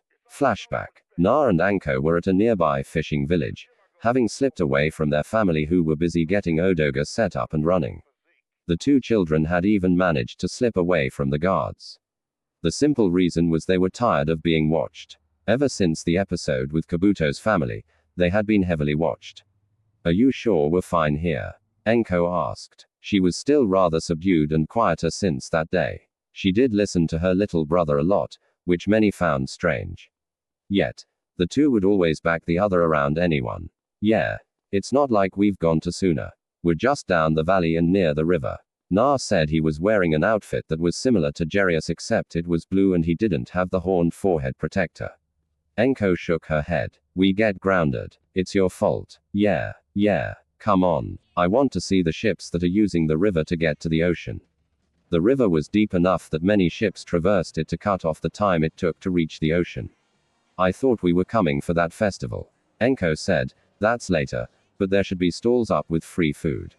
Na said, and how do you know all about this? Enko asked her younger brother. A classmate mentioned it. He was coming down tonight with his dad. Na said, and this friend's name? Enko asked. She'd learned right away that if Na didn't give a name, then it was either second-hand information or it was someone he knew he wasn't supposed to be around. Doubt you know him, Na said. And that cinches it. It's someone can forbade him from hanging around. Enko thought. And you trust this friend? Enko asked. Yeah, pretty much. Na said as they entered the village. All right. Does mom trust this friend? Enko asked and saw the body WSE. I guess, Na said. You know, bro, you suck at lying. Enko said, getting him to stop and face her. So what? I'm sick of being stuck in one place. You remember when we were younger? We never stayed in one place this long. You know why we're setting up here. So what? Na said, I'm not scared of some masked idiot who thinks I'm the fox. He turned and stomped away. Enko sighed and chased after him. It took her nearly 10 minutes to catch up to him. And when she did, she froze. There, standing next to her brother was a figure they hoped never to see again. Nadas, she whispered and pulled a cane and leapt at the masked fighter. He didn't turn, but his hand caught her by the front of her shirt. Now, Little serpent, I am not here for this. Nardis looked at Na. You've grown. Na happens with time. Na fired back. His gaze went to the two ninja with him. Ah. My guards, Scorpion and Sub-Zero. Usually the most bitter of enemies, but under my command, they are the most dedicated of soldiers. Good for you, Na said, not as smirked. They aren't of this world. But in time, they will be. They will be reborn, and they will do all I command. Na looked at the man who attacked him and his family all those years ago. I'm not going with you. The blonde stated, not as laughed. You're not. The man agreed and it surprised the two youths. I am simply passing through at this time. You are safe from me at this time. Na. The man walked away. He said something to the two ninja and Nero and Enko watched as they attacked a man. Sub-Zero turned the man into an ice sculpture with a simple touch and Scorpion with a strange spear that shot from his hand shattered the man. Flawless Nat said and continued to lead the two ninja away. They boarded a strange boat with red sails and dragon motifs. I think we better go home now, Na muttered. End flashback. Na saw that it was them, younger than they had been the last time, but the same white dead eyes. Na found his attention drawn to the genin from Konoha hearing, Sasake, __. He watched a blonde leap onto the Uchiha's back while the Ika's pink-haired teammate yelled at her to get off. He noticed that the Uchiha looked a bit bruised. Idiot doesn't learn. He keeps it up. He's going to get himself and his team killed. Na thought as he slipped back with Kin and Gar. Chin leaned in. I told the others. Kabuto's going to see if he can draw out some of the Konoha genin. Na shook his head. He didn't see what his sister saw in the medic nin. Na had been amazed with the amount of information in his nin cards. Kabuto said it had taken him a long time to learn how to use them. If we can, we need to tell Angone-chan that Nautis freaks are here. Not sure who the one in the skull mask is, but Scorpion and Sub-Zero are killers. Chin put a hand on his forearm. The Uchiha is staring at you as well. Sasake strode up to him. Fight me, he demanded again. No, Naruto said and looked at Chin. So Wagner's Ride of the Valkyries. Do you think it's possible to pull off without strings? Don't ignore me. Go away, duck, Naruto said. We're not from Konoha. Well, smack you down for your attitude. Sasake went to strike Naruto, but the blonde was faster than him and sent him crashing into the blackboard at the front of the room, silencing all chatter. Try that again, Uchiha, and I will do more than break a rib on you. Na said, lowering his leg and looking at Chin. So, the bridge on the second stanza. You can't do that to Sasake, __. The pink-haired banshee screamed and came at Na, but her other teammate stopped her and said something to her. Sakura, don't. You wouldn't stand at shore was as far as the nameless cannon fodder got before a Sakura punch sent him careening into a wall not far from her precious Sasuke, __. Sakura turned back to go at Naruto, but found her way blocked by several females. Temari, Haku, and Chin were in her way, each glaring at her. What do you want? Sakura demanded. Temari spoke for the trio. You think we'll let you harm Narok, __, because of some blind obsession you have for that emo ass there.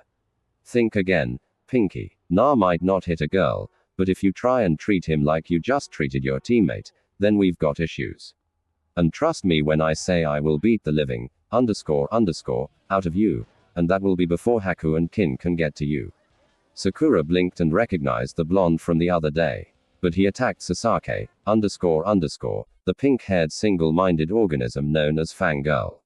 Chin growled. Your stupid boyfriend tried to attack Narokan. I don't know how things work here in Konoha, and I don't give a flying. I know in Odo that, __, outside of training or battle isn't allowed, and he'd have been at best suspended from duty and done some time in a cell. Haku spoke, attacking the heir of the Odo age. However, Temari smirked. Could lead to a death sentence if Orochimaru-sama is in a good mood. Chin snorted. That's if Lady Sunshade or Jiraiya-sama didn't get to the offending party first. Sakura blinked. Chin laughed. Yes, he is the child of the former Sonin of Konoha and the Ira Shoage. But that doesn't matter in Odo, little girl. You see, in Odo, we are all treated equally. Naruto, despite being the child of our leaders, is treated the same as anyone else. And he asked for it that way. Temari snorted. The amount of times he's gotten in trouble with Anko-sensei is in the triple digits easily. Sakura was now looking at Haku as if trying to place her. Haku, meanwhile, recognized the pink-haired girl from the disaster in Wave, but said nothing. There was a loud explosion at the front of the room, and smoke billowed around. "Shut the up, you punks," a rough voice bellowed. When the smoke cleared, they saw a tall scar-faced man sporting a Konoha hideate and a black trench coat. Behind him, on either side was a squad of Chunin dressed up in Proctor's uniforms, including the two that Sasaki had unveiled earlier in his arrogance. The man who appeared to be a special Jonin of some kind continued in a smoother tone of voice. "I am the examiner of the first test of the Chunin selection exam. Abeki Morino XX. Narut looked at the test. What the hell? Ka-san was right. They really don't change their tests. Slowly over the next hour, Narut wrote the answers in shorthand that Shizen and his mother taught him. Screw them. I am not giving away answers so others can cheat. He thought after flipping his paper over when he saw several of the Konohan using skills or bloodlines to cheat. His eyes saw that the girl next to him, another Konohan, had indigo hair and a pair of pale lavender eyes. He saw her looking at him out of the corner of his eye and smiled. Not another one. Anko's going to go spa, he thought. Na knew he was pretty good looking. His mother and aunt informed him of this. Not to mention the birds and the bees talk. Shudder with charts. Na knew they had given him the talk about because his can didn't trust Arup to do it. And Uncle Orochi turned the weirdest shade of red when he'd been asked to do it and said, "Ask your mother." And rushed off. Na saw the girl was looking at him still and winked at her, which got a deep blush from her. Yep, Anko-ne-chan is going to go spa.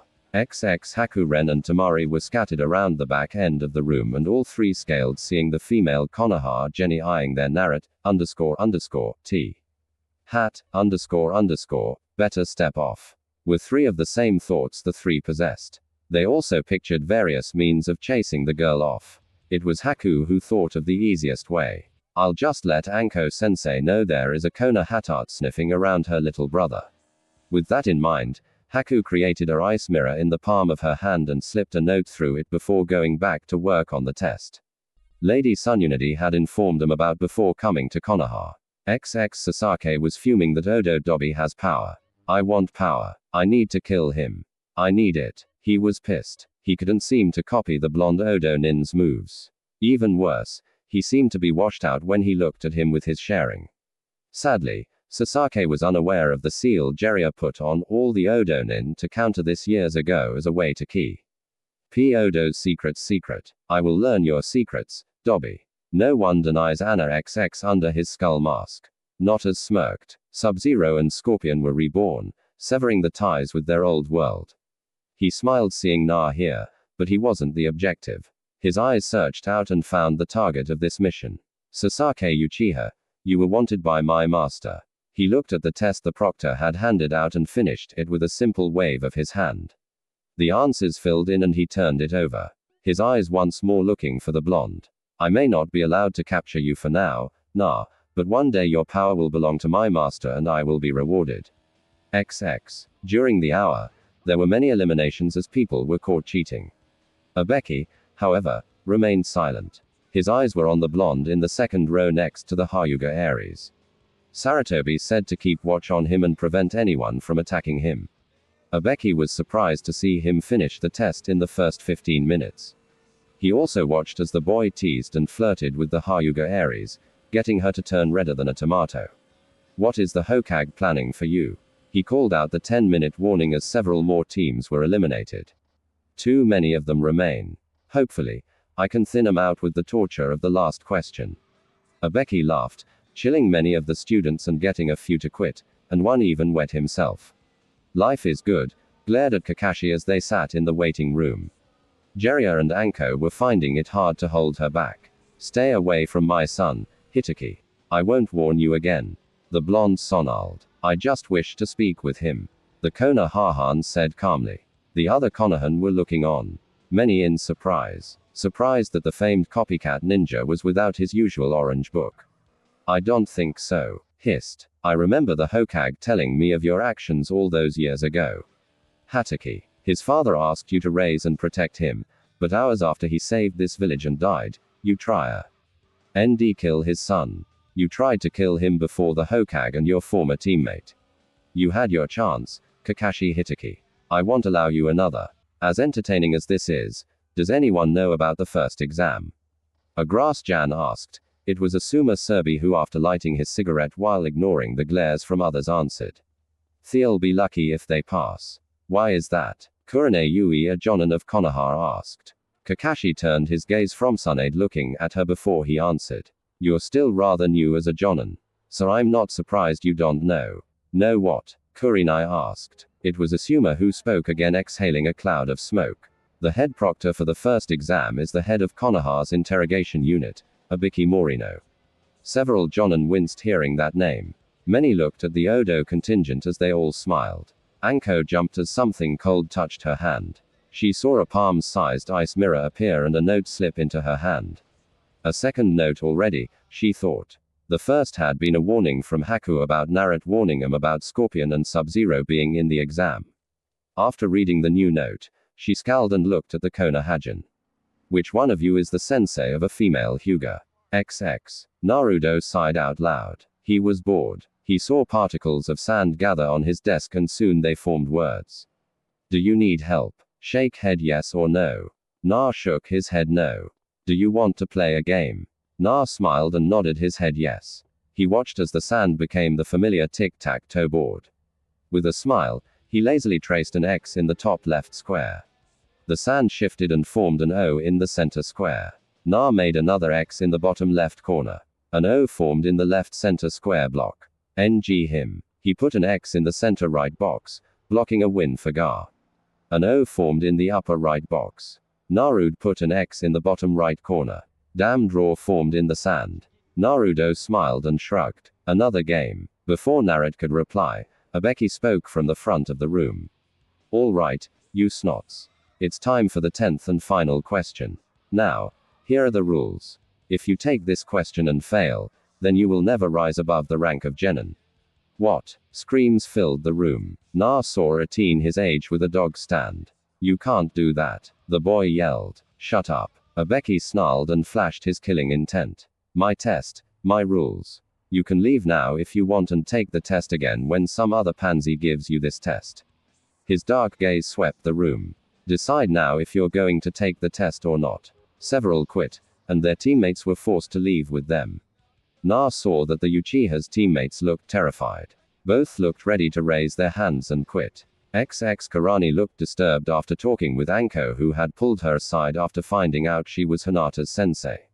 The amount of questions, Kurenai shuddered and disgusted with herself about the amount of information she'd given to the Odojin. So why are the three of you looking so assured? Asuma was asking. Jera answered for the group. Abeki might be a master of interrogation and intimidation, but our students have been through hell nearly all their lives, some of them literally. Enko snorted, retaking her seat. Sunyunad's team won't even twitch. Hell, I bet Gar and Naruto are either sleeping or playing a game. Like yours will be any worse. Sunyunad said. Anko gave a shrug. As long as Nissan stands tall, Haku and Tamari will drag Ru over a river of fire to impress my little brother. Even if that meant killing Ru in the process. Jiraiya snorted. That poor boy got stuck with two girls that want to show Naruto that they are the best. He clapped his hands together and smiled. But then again, my own team has something to prove, and they know if they quit before the other TWO teams, they'd never hear the end of it. Who are Naruto's teammates? I think I recognize the redhead from somewhere. Kakashi asked. Kin is one of Naruto's classmates. She graduated with him in Ru, or as their teachers called them, the Never Say Die Trio. Sunyunad said. Gar is the son of the Kage of Suna, but for political and personal reasons, he and his siblings were traded to Odo and are now part of our village. Jiraiya said, a smirk on his face. The Odo Jonin weren't going to mention Reyes Kabuto's or Haku's past since all three were connected with Konoha in some way. None of them good. Kakashi looked at the clock on the wall. Looks like we'll know soon. The first exam should be nearly done. XX. So Blondie, Abeki said, standing right in front of Na. You going to go crawling back to Oto? Na yawned loudly. You say something, Scarface. I was about to take a nap while you weeded out the wheat from the chaff. Abeki smirked. I asked if you were ready to quit or are you willing to bet your ninja career and stay a genin for life if you fail. Na snorted as another team walked out. Bring it on. My sister is scarier than you are this test when it's her time of the month. Besides, I'd like to see you enforce that genin thing outside of this village. Abeki scowled as several victims, i.e. genin that looked ready to quit didn't. Damn brat. It took him minutes to disrupt an hour's work. Abeki thought. And besides, even if that was possible, and I do get stuck as a genin for the rest of my life, it doesn't matter. And why is that? Abeki asked, curious to see what the blonde would do now. That just means I'll be the world's strongest genin that will be able to kick a cages. So bring on your 10th question because Narita Uzumaki Namikaze won't back down no matter what. That's my way of the ninja. Never say die, testify, Ru and Chin yelled from their seats and the Odo group chuckled at that. Na looked at Abeki. Give me your best. I'll take it. Chew it up and spit out the change. Crap. He's dispelled the fear effect. Anyone else want to save their ninja careers and quit now? Last chance. Abeki loped around and sighed mentally while keeping his face blank. 42 remain 14 teens. He tallied it up. No one, he asked when no one moved. Well, then you all pass, he said and smirked at the looks of disbelief as gasps of surprise and yelled, what about the 10th question? And the sighs of relief filled the room. The tunin around the room smiled. Abeki pulled off his bandana and the room fell quiet as he began to speak. XX Anko twirled the pair of kana by their rings as she looked at Kakashi. So one eye. If I the first exam, who's got the next phase? The gathered John and senseis looked at Kakashi. The copycat ninja sighed. Sadly, it's not a ninja. The Hokage felt that the second test would be more difficult and didn't want any show of favoritism, so he contracted an outside source. Well, spit it out. Who's in charge of the second exam? Enko demanded. Kakashi sighed. He's got many names, but the one he's given us at this time is Liu Yan. Jiraiya dropped his saucer. His eyes widened. Did you say Liu Yan? Yes. Why? Kakashi asked, and many in the room looked at the sunning as he pulled it. Jiraiya looked at who looked at him in concern. Liu Yong is the given name of Master Pure Yong, also known as Liu the progenitor by some Taoists. He dresses as a scholar and wears a sword strapped to his back that will dispel evil spirits. Why does that name sound familiar? Sun Yunit said Liu Yan is Liu Tongpin, one of the 8 immortal deities revered by Taoists. Kakashi's eyes widened. What one of the 8 is doing here is a cause for concern. Enko muttered something and both Sonnen looked at her. What? She sighed. Before the exam started, I got a message from Haku. Nice freaks are here as well. Sub-Zero and Scorpion with an unknown third. They're to age it and sitting in on the exam. Who is Nardis? Kakashi asked seeing the two Sun look worried. A threat, Jera muttered. Think we can grab the kids and hit the border before they realize it? Sun Yunit asked, concern for her adoptive son's safety overriding all. No. Na won't run, Anko said. And the others will close ranks around him. Jiraiya nodded. The second stage of the Tunin exam just became more dangerous. XX The remaining teams looked at the scholar who was drunk and standing at the front of the room looking at them with complete boredom. You couldn't have lost a few more Abekisen? Liu Yan asked. Feel the room. The drunk looked at the group with Biela eyes. Bah. They'll be cut down to half or more by the time they reach the end of my exam. The man let out a belch and sighed. All right, Reporter pulled out a scrap of paper and tried to focus his eyes on it. Forest of Death, the nice Tunin here will escort you. And where will you be? A brave genin asked. You held up his gourd. Refill. With that, he vanished in a burst of water, and the Tunin got up and started to herd the kids out. Abeki sighed before collecting the tests. He got to the one where the blonde was sitting and read the note. Damn brat. I just might try to hire him someday. Abeki went to inform the Hokage of the dangers in the group of genin and wondered how things got so out of control. I blamed Danzo and his people for creating the weakness in Konoha, but the bastard still hasn't been found. The Forest of Death, as it's called, Liu Yan said after taking a swig from his booze gourd. Na kept a partial ear on the directions and the gripping from many of the other genin, including the Konoha ones. Weak. Didn't their sensei warn them in advance? Glad Kassan, Erop, and Uncle told us what to expect. Actually, glad I'm not part of Konoha. They sound like, as Tuya-chan said, a bunch of whiners. Na thought about one of his uncle's personal guard. He could sense Kamaru nearby and knew the man was watching over him. He shared a look with Chin and Gar. Chin used her eyes and he followed the look to where the Uchiha was standing, surrounded by his fangirls and fellow Konohanan. The haughty look on the idiot's face made him realize that the mission would be easy with how sloppy they all stood. No discipline. Hell. Even when goofing off, shaking his head, he snorted. Gar nodded while Chin signed the forms, forging his Inara's name like she'd done before. The three entered the tent and took the scroll. Lu Yian eyeing them. Now, be careful in there, the drunken master said with a happy grin. We will. Na pulled a flask out and tossed it to the man. Some of Raya's finest. The man caught it, his eyes focusing on the beverage container, then looked at Na. There was a clarity there. Well, share a drink sometime. Na nodded. But of course, he looked around, smiled. Later, sensei, he whispered and followed Gar and Chin towards the gate. You smiled as the blonde left. You've grown a lot over the last few years. Na, be safe. The next team came in and the drunk sloppily handed him a scroll and accepted the consent forms. XX, you are looking well, Na. The blonde frowned as Sub-Zero and Scorpion stood on either side of the third figure. Natas, stay out of our way during the exam. Na, I am not here for you this time. The skull-masked Natas said. Who are you? The Uchiha, he said, very observant. Na. How is Kayabi sleeping and nearly absorbed?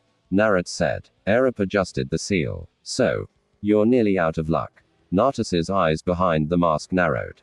U6. No fighting before the exam. Atunin called out. Good luck, Na. Natus said, leading his team away. Na narrowed his eyes. Eat, __, and die soon, bastard. Gar chuckled at this while Chen pouted. You've really been around to Yuya too much, Naran.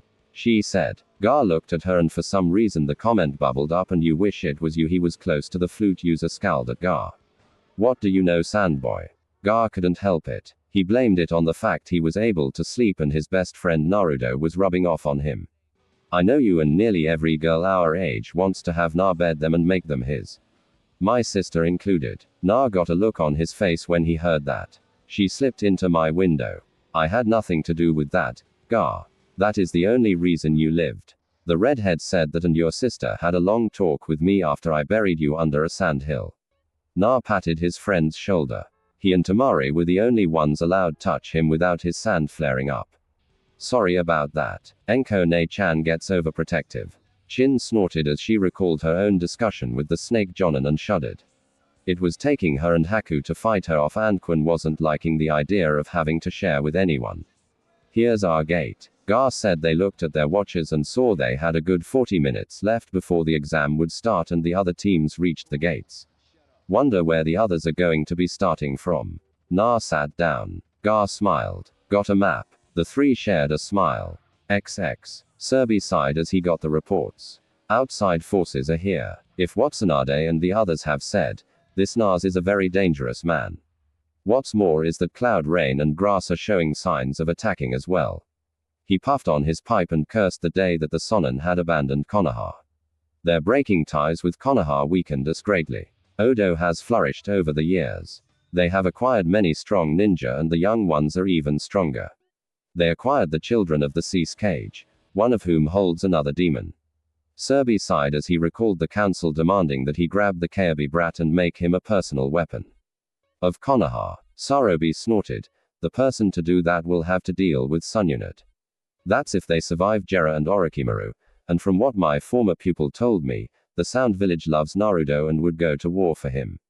Sarutobi recalled the earlier meeting with Orochimaru who told him how Naruto would find strays and bring them to the village, how he would help them open up and heal their hearts and souls. Flashback. The one you'll really need to look out for is Kamaru. And Na saved his body, but it was Naruto who healed his heart and soul. Orochimaru said sipping his tea. What do you mean, Orochi? Kamaru had a rare disease. His clan had been betrayed, and he's all that's left. He was prepared to die. He took an assassination mission to come to Odo and kill me. Orochimaru smiled as he looked at Kidomaru and Jirobo. He ran into Naruto and his disease kicked in hard. He coughed up a lot of blood and passed out. Serby listened as Orochimaru told him about the surgery and the removing of toxins from the man's body. How Na spent days with the recovering man just talking with him. When he'd healed, he'd come to Orochimaru to kill him. Naruto had been there. I won't say what happened between them. It was special. But from that day, Kamaru swore his life, his blood, and his future clan to Naruto and Suhime. Orochimaru looked over his teacup. And let me just say, if your council tries anything, Kamaru will lay waste to Konoha. As to, Jerobo said from the door with his arms crossed. Orochimaru smiled. Yes, all of Odo loves that boy. He looked at Sarutobi. Konoha made their intentions clear all those years ago. Surbi-sensei, he is our child, and to take him would be all-out war. We have allies, some are yours, but push comes to shove. Orochimaru gave a Gayak shrug. End flashback. Surbi looked at the monument. Manado, you may have saved this village, but we damned your child, and it will come back and bite us on the end this time. I don't think we deserve saving. XX. Na was leaning against the tree while Chin was laying with her head in his lap. He was playing with her regular flute and she hummed along with him. You really are talented, Naruto-kun, Chin said as he paused. Thanks, Chin-chan. He said. Both looked to see a figure approaching. Uchiha Ga said. He had his eyes closed and was using his sand to watch the other teams with his floating eyes. Odo Dobi Sasake said. Sochin, do you and Haku-chan think you can handle Anko? Naruto asked, ignoring the dark-haired Konohatan. Chin's eyes widened as she looked up at Naruto, who smirked at her, then winked. Ooh. She thought as her heart sped up as he leaned down and gave her a peck on the forehead. Don't ignore me, Sasake yelled. He moved to attack, but a Chunin appeared. Move along, Uchiha. Report to your gate. Your team is waiting for you. Sasake seethed. This isn't over. You say something, duck, Naruto said as he adjusted the flute and played a little ditty that seemed to match the storm. P.S. as Sasake stormed away. Flirt later, Gar said as he stood. He rolled up the map and stood. It's nearly time, Chin scowled as she sat up. Na stood with the ease of a cat or a really hot fox.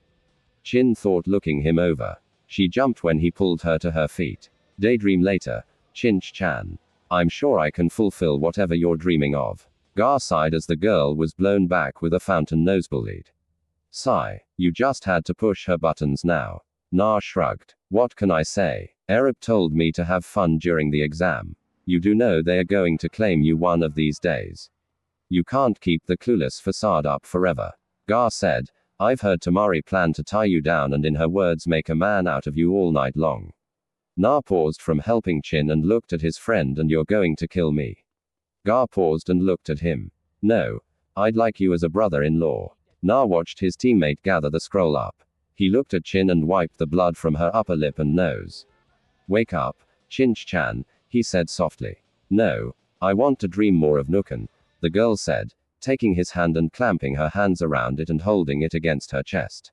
Na swallowed several times and looked around, thanking Kami that Enko wasn't here, nor his mom. Kami, thee'd kill her and lecture me. He thought as he shook her again. Come on, Kimchin. Enko will kill you otherwise. The girl was on her feet looking about wildly. Na smiled and put her spare flute in her hands. Come on, it's time, he said. She watched him walk away, her eyes going from the flute to the blonde. And then she recalled what he'd said, and she made a squee sound just as the buzzer sounded, and the second task of the Chunin exam began with the teams leaping deep into the forest. You and Anko have short attention spans. Chin hissed as she pickpocketed the bodies of the Iwan ninja they just fought. Gar, surrounded by sand as it flowed back into his gore, gave the puddle that had been his opponent a disappointed look. The gear was blood-soaked from his attack, the flesh being liquefied under the pressure. Another earth scroll, Naruto said, finding the scroll in his opponent's belongings. Head for the tower, he asked. We haven't encountered the Uchiha, Chin said. Na shook his head. With Natas and his freaks here, it would be a bad idea to remain as exposed. They had encountered a grass team 2 minutes in and got the Heaven Scroll. They had been searching the last hour for the Uchiha but came up empty and we haven't seen the others either. Chin said. Na asked, seeing his red-headed friend pulling out the map. Conqueror and his team are coming from the far north. Haku's team is coming from west. He said, pointing at the locations on the map. Good thing we all carry sand vials. Chin muttered. Gar nodded and pointed at the map. The Uchiha's team would be coming from this way. That's too far out of our way. Best bet would be Conqueror and Kabuto with Dao getting to him. The three Odo nins studied the map. We're not far from Haku and Temari. Naruto began and Chin chuckled. Wonder if Reyes alive or being dragged. Reyes got skills. Chin-chan, he just hates putting in the effort. Na said, if my sister has to, she will beat him the whole way to the tower to motivate him. Gar said, yeah, especially if she wants to impress Narokan. Chin muttered. Na pretended to play deaf as he looked at the map. Nautus's team should be in that area near Sasake. While I don't relish the idea of him getting the sharing, we're not close enough, and with Scorpion and Sub-Zero backing high. The wave of killing intent from the distance stopped him. That came from near Haku and Tamari's location, Naruto said, and not wasting time leapt to the tree and put on speed.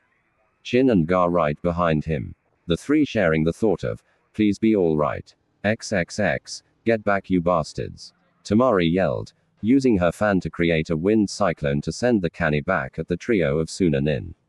Just my luck. We run into Suna Nins and they have a grudge and orders from my father to kill me, Conqueror, and Gar. Bastard. The blonde wind user snarled. Haku was entertaining the other two while Ru was dealing with one of the forest's inhabitants in the form of a pair of tigers. She used her fan to send the Kanai back at the Sun Nin. She blinked when a hand appeared in the Nin's chest. Seconds later, the Suna Nin was ripped apart. Standing there was a ninja in gear similar to the ones that Naruto had warned him about, but its markings were different and in blood red. Cyrax, you fool, another voice said, and Temari saw a man with a half-metal faceplate. Was supposed to join up with the others. Shut up, Kano. The one identified as Cyrax intoned in a cold, emotionless voice. Finish off the Sun fools or give them to Jade. The one called Kano snorted, his lone eye focusing on Temari. Well, hello pretty. Temari leapt back to a higher tree, her eyes taking in the two men. What do you want? You're not part of the exam. Kono chuckled. You're right, sweetness. We're not, but we can't let you inform the authorities now, can we? Ru below finished off the tigers with a spinning uppercut. Haku was with her against these two, and she knew there was another one out there somewhere. Not good. If they're here with the ones Na said to avoid, this is going to get uglier than Conqueror seen coming out of a shower with his puppet. Temari thought, how about we saw nothing and you leave us in our teams alone? She tried to negotiate. Negative. Cyrax inadoned. No witnesses, but we wouldn't have witnessed nothing if you didn't involve yourselves in our fight. Ain't she something? Sounds like one of them lawyer types, Kano said. Haku, not wasting more time, launched a series of needles at Kano. He flashed his killing intent as he smacked them out of the air. It was oppressive and deadly. So dark, so rich with murder, Haku and Temari both thought. Sorry loves, but business is business. Well make it quick, Kono said, drawing a large knife. He licked the blade. Scream for me, he said before leaping. XX. Na and his team arrived as Kano was straddling Temari and had his knife in a reverse grip and was about to plunge it down. One moment Naruto was there, the next he was kicking Kano off the blonde fan user. Who the hell are you? Kano demanded. Naruto, and you were attacking someone precious to me. Naruto-kun, look out. He dove aside and Cyrax missed him with a chakrate that hit a tree and began to dissolve. Great. Another of Nata's freak squads. Kono paused and Cyrax looked at him. So you're the Na bloke or to avoid? Kano said, you're told to avoid me. Yeah. The boss says if we engage you, we are to back off immediately. He looked at Temari. Looks like you owe me a scream later. Pretty. Come near her again and I will kill you. Na growled. Kano smirked and shivered. Theatrically. Ooh. So scared, mate. Just be glad I honor my contracts. He turned towards his partner. Let's go. We need to hook up with Jade and get to the Uchiha. The two shined away. Na helped Temari up as Haku landed next to them. You both okay? Yeah. The one called Kano is quick. He seemed to shimmer as he moved. Temari said. Ru climbed up the tree inside. Are we done? Can we go to the tower now? Haku nodded. We've got our scrolls. We were just trying to find the Uchiha. Na nodded. Gar has sand eyes on the other teams. We know where he is, but Natus's team is nearby and Kassen wants us to avoid them. So, the mission will have to wait. Unless this Nis gets to him first, Temari said as Gar and Chin joined them. So, what are we going to do? Rue asked. Head towards the tower, but well hold off entering for now. I want to see if we can slow down any of the other teams. Na decided. If we're lucky, we might get the Uchiha that way that close to the tower. Chin asked. Na shrugged. In this phase of the exam, we can kill up until they reach the tower. Haku and Temari nodded. Gar looked at the Sunanin that littered the ground. Temari explained, seems father needs a lesson in family bonding. Gar said coldly, we'll deal with him soon enough. Uncle Orochi won't like that he tried this either. We can deal with Temari began hotly, but Naruto cut her off. I'm sure you can Temari-chan, but you are Odo Nins now. That is constituted as breaking the contract your father the Case Cage made with Uncle Orochi when he traded 3 ninja for you. He looked at the others. Well, let's go. Gar the map. The sand user pulled out the map and using his sand-made markers. We're here. The Konohagen are here, here. And the Uchiha's team is here in what we've been told as dark territory due to the size of the insects and other beasts there. It is also under a permanent veil of darkness. Natas and his freaks throw off the plans, and it's best if we avoid them. Natas is easily Sonnen level, and Scorpion and Sub-Zero are near John level. Rue snorted. Near yours or Gar's level, then while we're strong, we aren't going to show our abilities here. We're in enemy territory. Connor has our enemy. Rue asked in surprise and the others groaned. Don't you ever listen during briefings? Chin asked. Did you say something? Rue fired back only to get a triple smack across the back of his head from the 3 women in the group. As I was saying, Konyuro and his team are coming from the north and will have to cross the tower to come towards us in the Uchiha, and they aren't aware of the added freaks. Haku said, unless they have another team other than the one we just saw, then we'll assume no. Na confirmed. Well, it's settled. We'll set traps along this route and hope for the best, Temari said as she grabbed her large fan. Move out, Naruto ordered and they took to the trees. XX, Enko looked at the message she'd just gotten from Haku and shuddered. She hurried over and pulled aside. We've got more trouble, Ka-san, she said lowly. Nades has another team in the forest independent of the exam. Damn it. Naruto's ordered the mission to change in the field. He's ordered your team and mine to set up a trap for the Uchiha, but it seems like Natas is after him as well. Said Naruto's told the team to not engage the freaks or Nades, and if it looks like they got the Uchiha, they'll enter the tower and abandon the target. Sunyunid was relieved to hear that. So, they got the scrolls. Enko smirked. Haku said Naruto's team had their scroll 2 minutes in. Smiled. That's my boy. Enko smiled. That's my little brother. Should we tell Arup? Enko asked.